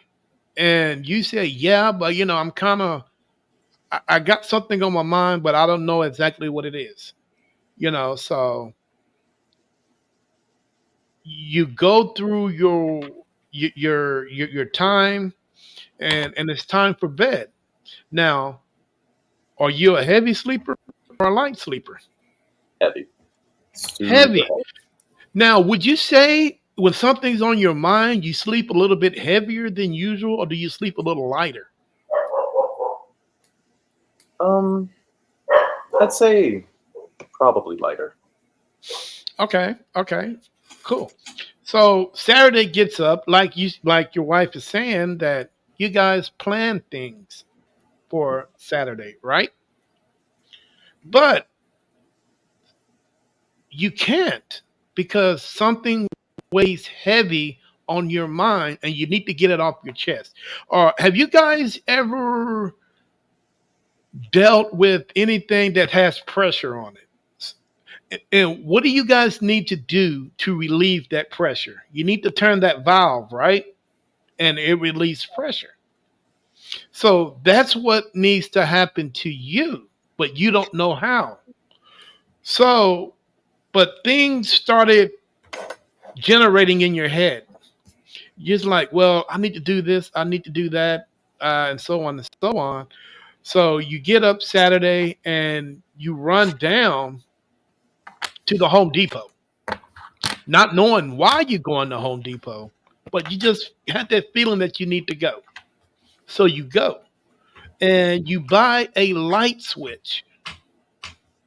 Or you just could have took the one off the house. I mean, it was totally up to you on how you want to do it, but you got to replace it either way. So you come back. Now, I've been to Tennessee, I've been to Nashville, Mhm. but do you guys have basements there? Not in West Tennessee. Not really, no. So you guys have a garage? Yes. Yeah, it's more common. Yeah. Okay, okay, a garage. Yeah, New York, you guys got basements. Okay, so Saturday morning, you get up, you go to Home Depot, you pick up this light switch. Mm. Now, are you a heavy tool? Do you have tools? Yeah. Okay, do you have like socket, drills, stuff that you need to make something with? Yeah. Okay, so you're in the garage. You get this thing and you go into the garage, and your wife comes with you. And she's like, "Well, what are you gonna do?" She's like, "Oh, I got to build this. This is on my mind. I got to build it." So you started working on something that you don't know what the hell you're working on. You're just working on it. Mhm. Have you ever had that before? Yeah, there have been some instances where it's like I get really hyper fixated on a project. There you go. Same project. Mhm. Same project. So couple hours pass by. Now it's 5:30. More than a couple hours, hell, because you got up at 8:30 and you don't know when the hell the time went. From the Mhm. time you left Home Depot to the time you got to the garage, time is flew. And you tired, but you are very uh what is that word? When you have, when you got what is it? Damn, I can't even Wired? think of that word. No, it's when you excited. You are excited to because you want to know what exactly that you're building. But you got that anticipation. Okay, now your wife comes back in and it's like 6:37 now. And the thing is built. So she comes in and she's like, "Babe, what is this?" And you're like, "I don't know." But that pressure that you had that made you build this thing is now gone. You have no memory or anything. So your wife looks at it and she's like, "Well, hey, what is that?" And she's like, "I don't know." And she sees that big on switch on the side. She's like, "Well, turn it on." And you like, "Well, you turn it on." Y'all have an argument about who wants to turn the device on. But in the meantime, the device looks like this. Mm. Mm. And there's a hole right there in the middle. You see that? So this little device sits on the table and it has a switch on the side. And your wife's like, "Well, okay, I'll turn it on." She picks it up, she hits the switch, she puts it down, it shoots a beam, and it hits the garage door. That beam expands once it hit the wall, Mhm. but the size of a basketball, I might say. And uh, you look at her, she looks at you, and you're like, "Wow." Because the energy, it was so much energy that came from it when you cut it on, the hair stood up on your arms. And that takes a lot of energy, correct? Yeah. So, uh, you guys, you look and you see people that's living their everyday life. Things are happening.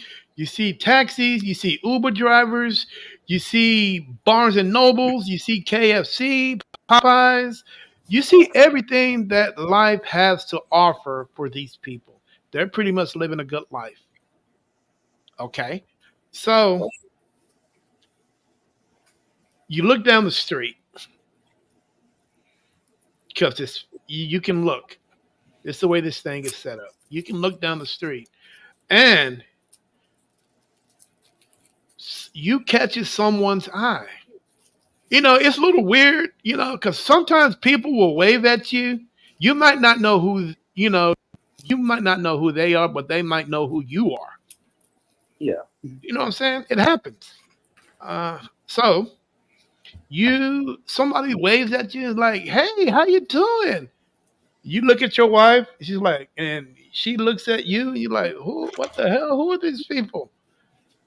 And she was like, "Hey, I'm on my." She's like, "Hold on for a minute," and the lady that's you communicating with actually steps through the portal. She's like, "Hey, grandson, how you doing?"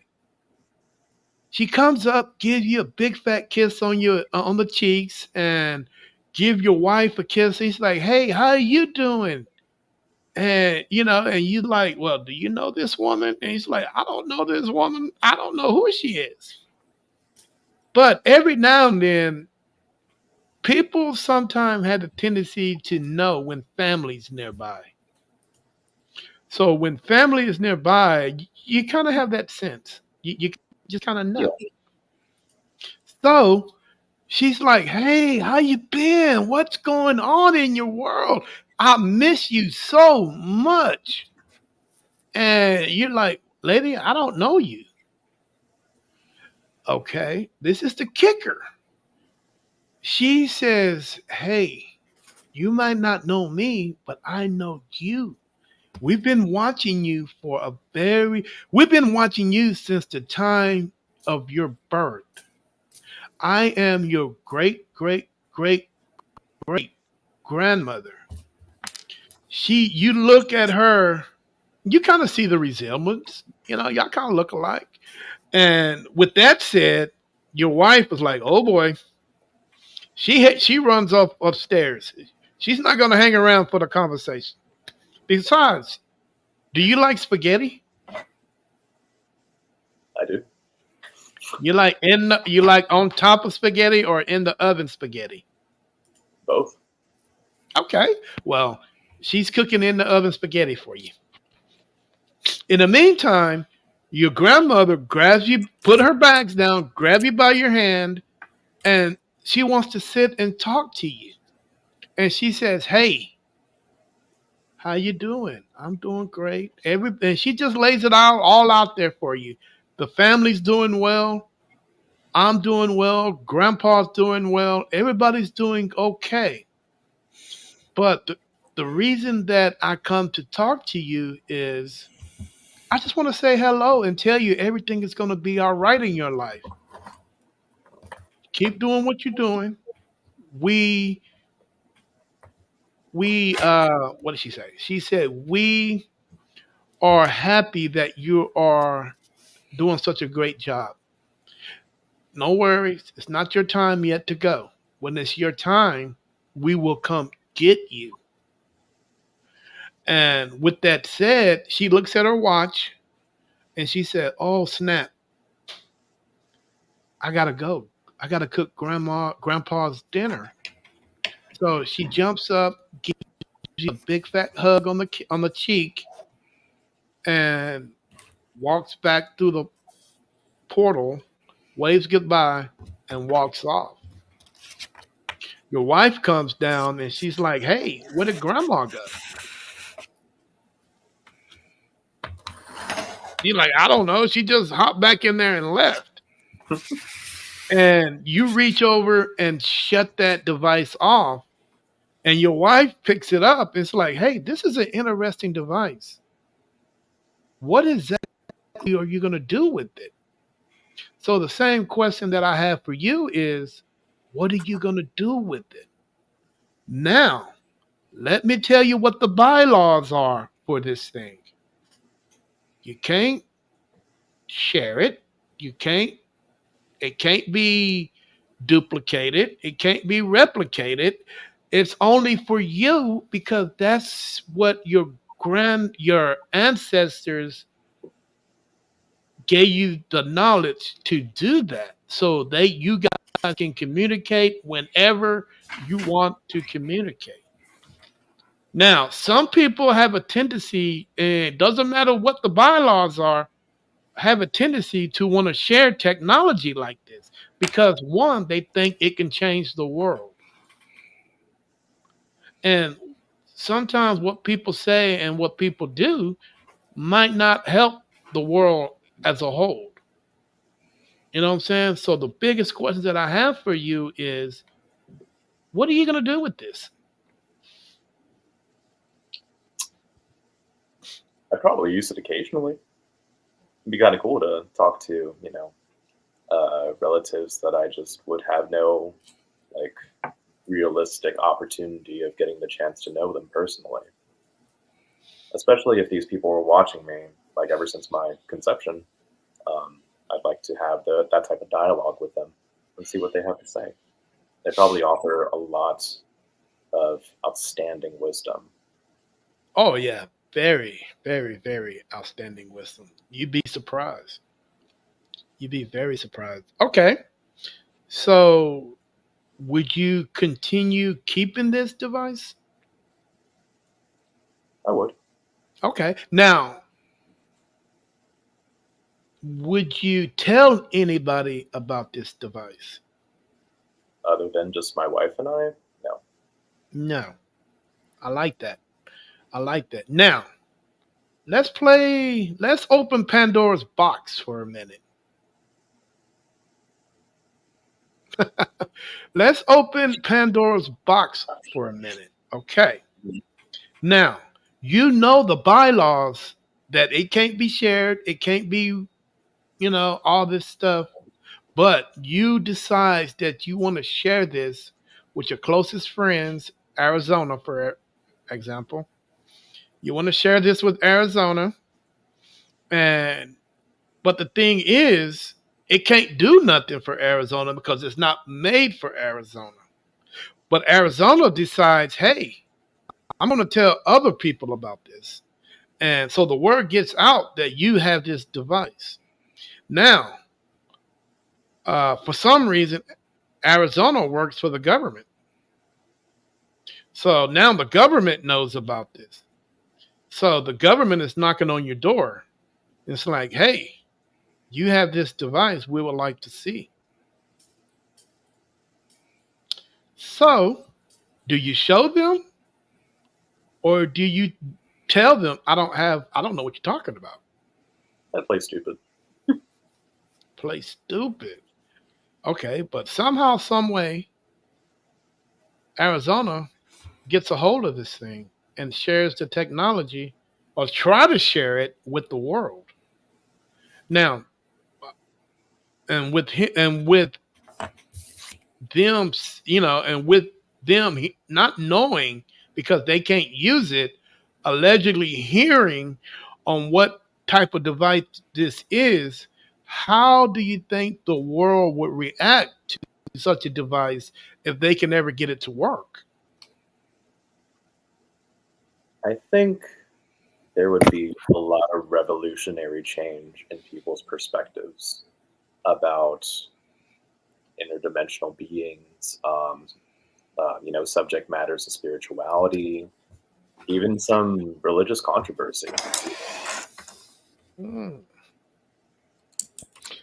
I think so. And that's the reason why I brought up religion the last time, because I just wanted to see what you guys were thinking on that.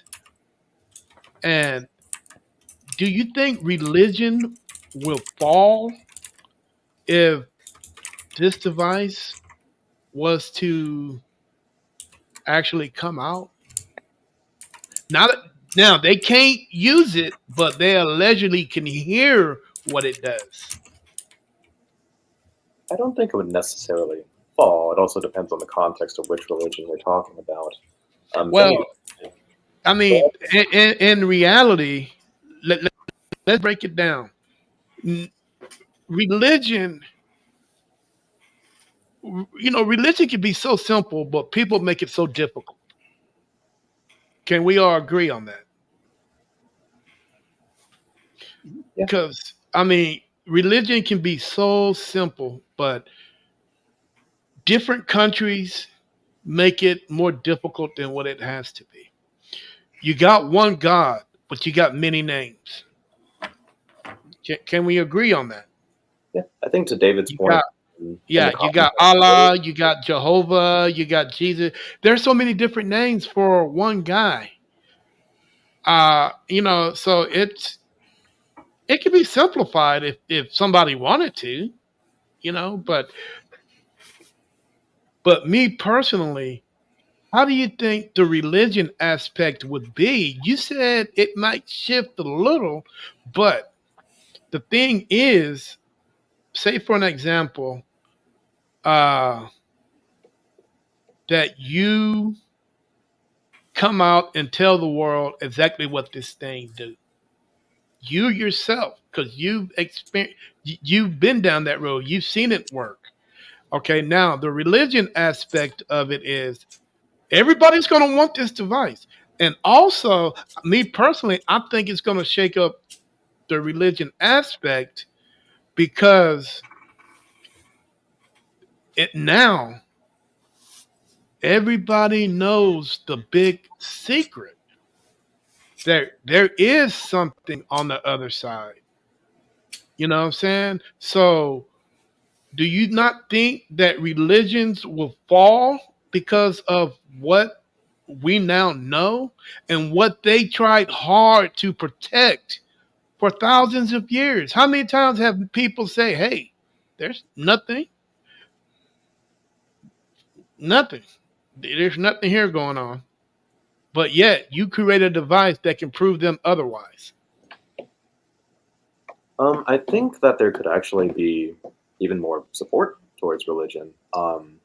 Like for agnostic individuals, atheistic individuals, especially if the word got spread that, hey, there's this device. Sorry, we're trying to kill a spider simultaneously. If you see me looking off camera, that's what we're doing. Sorry. All life matters. Anyway. So going back to my point, Mhm. I think that there could actually be even a resurgence, and like more people believing in something. Okay. Maybe not even in the category of like a religious aspect, maybe even just more spiritual. You know what I mean? Okay. So, how do you think? What do you think paranormal investigators would do if they somehow discovered that there is actually something on the other side? Now, will you guys continue investigating, knowing what's going on, or would you guys stop? What road would you guys go down? We would continue investigating. Yeah, because at that point, it's like you're looking to communicate with the other side. You want to know more. You want to learn about the past. Well, You've your observed this. husband can. So, okay. And I'm looking at David's comment. I think, yeah, there would also be a split in religious communities. It would be very hard since there can't be any tangible evidence to be able to support my claims. If I were to go on like TV right now, Channel 5 News, and be like, guys, spirits exist. This is why. But I can't like show them what I've seen through my eyeballs. You know what I mean? I mean, just thinking realistically about our society today. I mean, there's plenty of things that I think there's pretty solid, undeniable proof for, and there are still people out there that just straight up will not believe it. Okay. Cool. Now, let's say, for an example, guys, that all the bylaws are gone. You had that choice to have one of these things in every household. In every household. The question that I have for you guys is the world ready for technology such as that? No, I don't think so. I don't think so. I don't think the world's ever going to be ready until they just have it in their hands. To quote Henry Ford, if you had asked people what they wanted, they would have said faster horses. So I think that'd be something that once it's there, they would be like, yee. Yeah. If that's the case, if you chose to put this thing back on the shelf, we're going to go back. Bam. We'll go back to the beginning of this. And you're like, well, I don't want to share this with the world. I'm going to put this on the garage shelf and it's going to sit there until I think the world is ready. Will the world ever be ready? 20, 50, 100, 200 years down the line.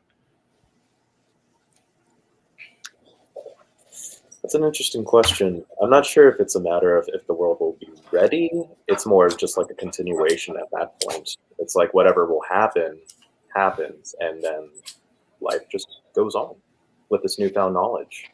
It's like with technological advances, for example, like most recently AI. Like we're struggling with it at like an ethical, morally gray area right now, but we're working towards like, conceptualizing it and just moving forward. Okay, cool. Hey, if any of you guys on the panel have thought differently, please speak now. Anybody would do anything different? I'll do the same. You do the same, Arizona? Yeah. Okay. All right. Cool. You know, hey, because I think, to be honest with you guys, if that was me, if I had the choice or letting this thing out because I know what kind of chaos and madness it has the potential to create. Because sometimes, man, you know, can we say, you know what? I'm going to put it like this. Which are smarter, humans or people? Ooh.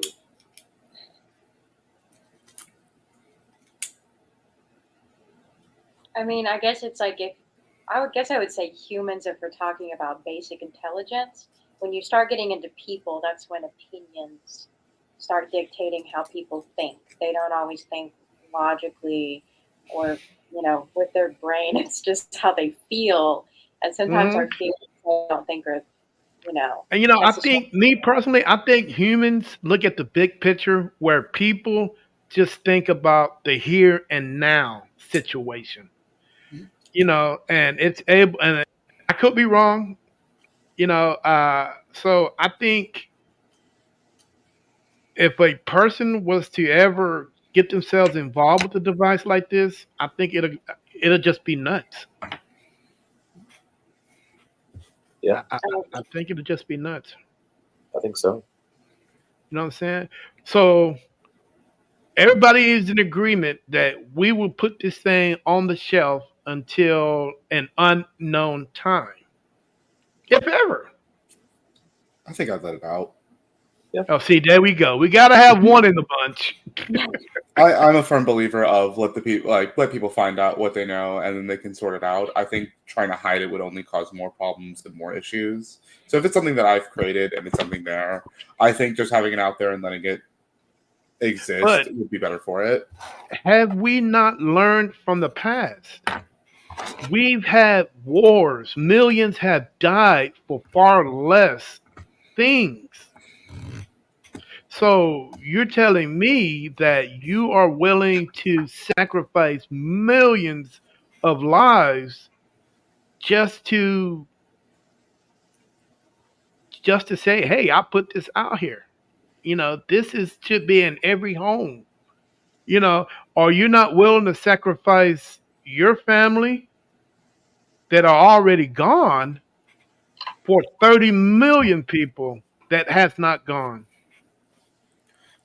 I don't think I would think about it in the moment of the causing the destruction there. It's I don't know why I keep bringing up inventors here, but when the Wright brothers invented the plane, their first thought wasn't that it was going to become bombers or that it was going to be used in war.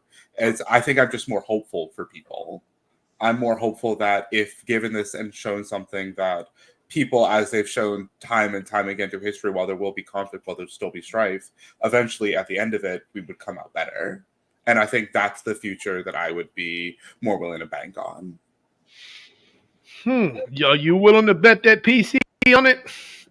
Yeah, I don't need to play games if the world's over with Ghost. I'll have other things to worry about. Okay, hey guys, one last question. I'm gonna let you guys, and this is a hard one. And I'm gonna start. Who can I pick on next? See, you shouldn't have smiled because I'm gonna get you. I'm gonna uh, speak with the lady in the black. Me? Yes, ma'am. You. I Rachel. forgot your name. What's your name? Rachel.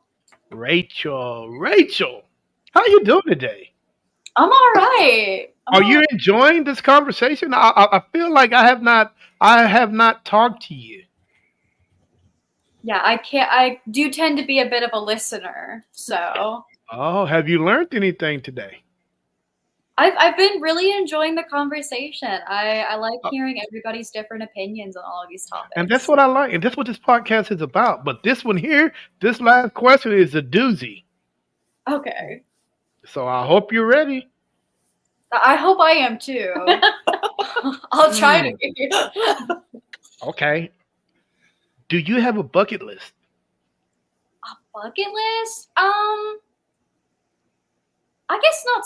Like, I guess I do have probably some things, yeah, that I would Okay. consider like I want to do these. Okay. Now, if you had a paranormal bucket list, where would you go and why?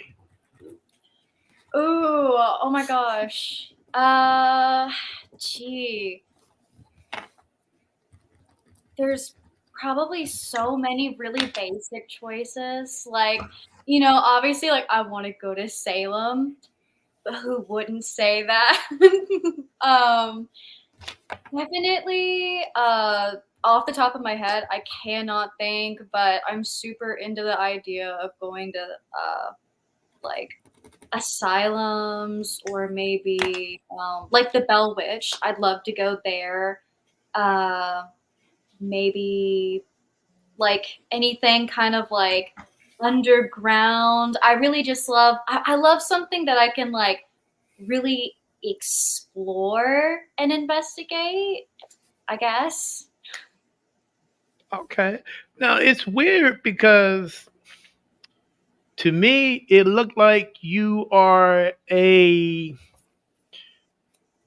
European individual that likes to want to go investigate the European, Ireland, England, Transylvania, all those fabulous places. Would you like to go to any one of those? Oh, for sure. Yeah, and Okay. yeah, if somebody invited me, probably anywhere in the world, be like, all right, I'm down. Let's plan it. Arizona, you're gonna take this lady to Ireland. I hear they have great Guinness, so yeah, I'll go. He's going just for the beer. Heck yeah, Well, you brother. know what? we got to Okay. debrief somewhere, and I cannot think of a better place than a pub. Yes. True. Yeah. All right, all right, all right, Arizona. Where would you like to go on your bucket list? Great Wall of China for a paranormal investigation. Interesting. The Great Okay. Wall of China, during its construction, multiple people who were working on it were quite literally just built into the wall. Oh, so yeah. if there's any place that's going to be haunted, it's going to be there. And as well, I can't think of a single person who's investigated the Great Wall of China. Yeah, I don't know anybody either, but don't give me, man. I'm gonna reach out to somebody and see if somebody investigated that place. All right, sir. Where would you like to go? I'd actually like to go back to my home country, the And what's your Philippines. home country? Philippines. The Philippines. Yes, sir. Okay. Man, the Philippines. I've never thought about that one before. Now, what you do if you would be a paranormal investigator over there? That would be considered a little taboo, wouldn't it? In certain People would not communities, understand it. yes. Oh, interesting. Okay. Is that the only stop you will go? The Philippines? I mean, you Dude, you got all of Southeast Asia. I'd love to go to Japan and do an Yeah, official that's where I want to go. investigation because I actually have a little bit of an experience there. I studied abroad there for about a month. Mm-hmm. First week I was staying there, it was at a seminar house, and it was only housing international students at the time. So my class was there. That was it. It was like the second or third night that I was there. I went downstairs. I had Sarah on the phone actually. I was talking to her, and then I see this guy just sitting down at a chair, hoodie up. Kind of looked like they were on their phone or something. I was like, oh, interesting. They're not a part of our group. Oh wow. And so I go to a vending machine, I get a coffee, and then I turn around and the dude's gone. I tell Sarah, like, where'd they go?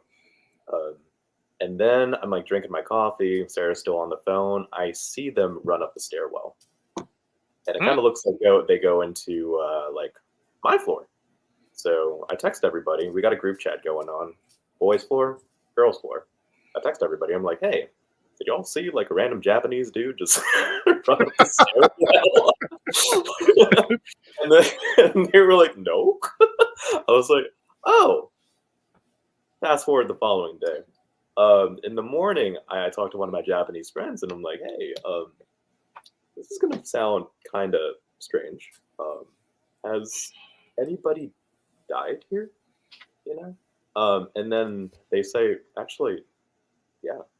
How do you know that?" And I was like, "Was it like a dude maybe in their early 20s?" And they were like, "Yeah." I didn't want to go on. I was like, I'm good. Wow. Actually, I'll be going there in October. No kidding. Yeah. What part? Yeah. Tokyo. Sick. Tokyo. Yeah. Nice. Actually, Irene, the lady that was on the podcast that was Uh-huh. talking smack about me, Yeah, I saw she's the one. She's the one I'm going to visit. Cool. That's awesome, dude. Yeah. So I gotta play. I gotta play. I gotta fly 16 hours to get there, but I got a place to stay. Okay. Her husband is gonna show me around the town, and Okay. you know me, man. I gotta hit up all the strip clubs. Oh Lord. I have a question about that. I gotta hit up all the clubs when I get there. But man, I'll probably be there for like a week. But Okay. there's another guy that's gonna be there for a month. Okay, cool. Actually, And but I should but invite while I'm you. there, we're gonna investigate the haunted waterfall and uh what is that other place? It's a place where a Japanese samurai died at. We're going to Okay. investigate that location. And we're going to go to Hiroshima. Whoa. Oh, that's Wow. awesome. Yeah, Hiroshima. That's where the first bomb fell. And we're going to investigate the only remaining building that's still alive, that's still up when the bomb fell. So it's going to be pretty interesting. Do you have a room I for can't 9 wait other to go.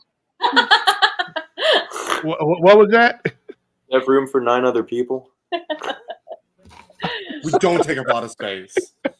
Oh, I'll put you in a suitcase. So little. Yeah, So we could be tiny. stowaways. It's fine. Yeah. Well, if you guys can handle that 16-hour flight, man, hey, more than welcome. Take a nap. I don't remember. You I know? think I did 5 hour. I did a 5 hour flight to LA, and then I did a 9 hour flight to Tokyo when I went in 2016. Oh my God, dude, that's amazing. I don't know. How did you manage to stay in the seat for that long? Anxiety, honestly. I was wide awake because I was just over the ocean, and I kept thinking about the fact that I was in the middle of the ocean and there was no land anywhere near me. So Right. I just, Well, I, I think we're gonna leave during the day, early in the morning, and get there. The whole time, different time thing is really gonna screw me up, and I don't even think the whole time I'm there, I'm gonna be able to get used to that. Because I know they're like one day ahead of us. yeah, it was rough. I stayed there for almost 6 months, and during a study abroad, when I came back home, I went backwards. Like I added a day in, like Hmm. And I I've been trying to learn. again.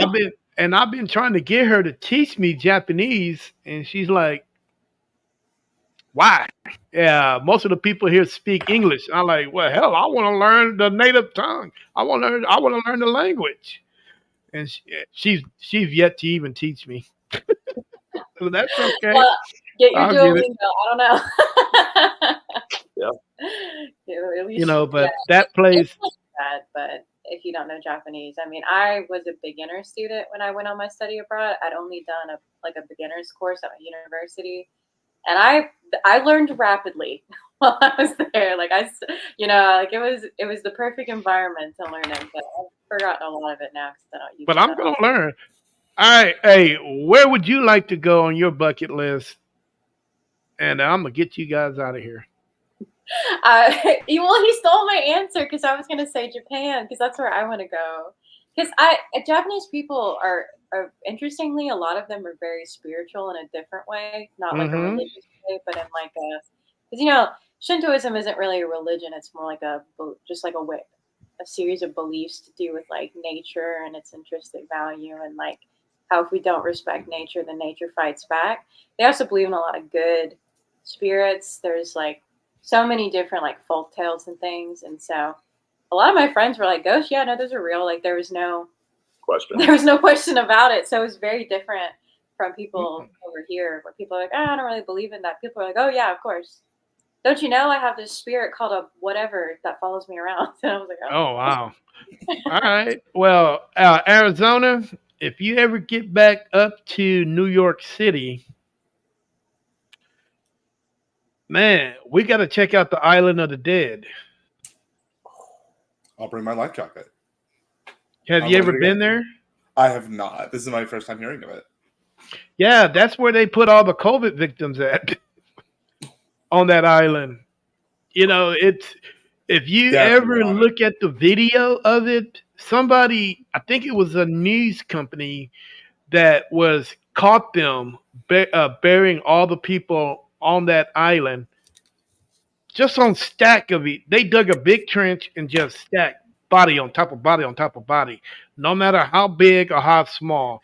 And the way that these guys were, and of course they came from Rikers, because nobody in their right mind, the city is not going to pay people to go over there when they just go get inmates.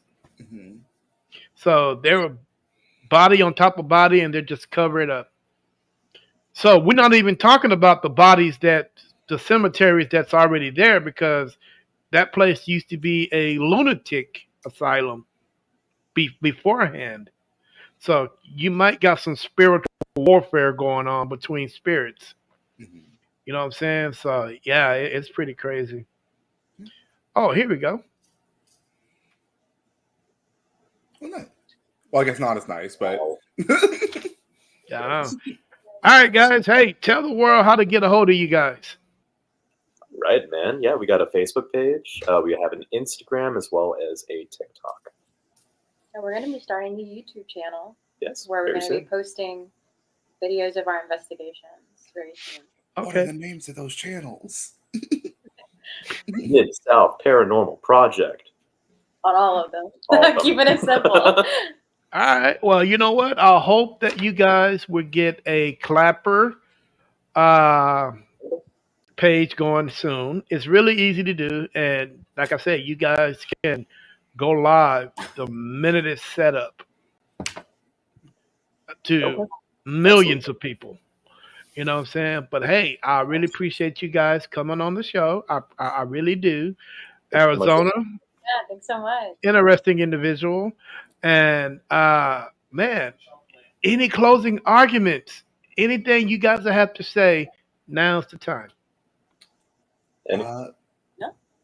I'll say one thing. If you're going to start doing paranormal investigations again, just go in there, be respectful, and go in there, hope and have a good time as well. And invite some friends, but be safe. yes, There you go. Be safe. Be respectful. Everything this man says could possibly save your life. So be respectful, guys. Hey, I'm gonna let these guys get out of here. If not, we can talk all night long. Uh, all you guys that are on different platforms, I really appreciate you guys coming on the show. Feel free, man. Let's get these numbers up for these guys. Their Facebook page is looking right now at 99. Let's get these numbers up, fellas. There's no excuses. So go over there, Mid South Paranormal Project. Get those numbers up. Get those likes up, and let's show these guys some love. You know what I'm saying? But in the meantime, hey, I got to get out of here, guys. I got to go get me some chicken. But this is Terry with so Yeah, hey, Terry. Yeah, great. This is Terry with NSPS TV Paranormal. Hey, man, tonight we were in the Lion's Den, and trust me, everybody got bit tonight. Everybody got bit. So in the meantime, you guys enjoy the rest of your evening. Bye, guys. Bye, y'all.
All right, guys. Hey, thanks for that. You guys watching this podcast show. Just going to let you guys know that next week's schedule is up and running. Hey, guess what? I'll be in Australia for the very first time visiting a team called Tasmania Paranormal. So, hey, check this out. It's going to be 7 p.m. Central, my time. So, it'll probably be Tuesday, their time. And also, before that, on the Saturday, uh, July 20th, I will be visiting Dimensions Paranormal Research Group. So, two great teams. Hey, you guys come on, check it out, support, show the love, and let's have some fun. In the meantime, peace.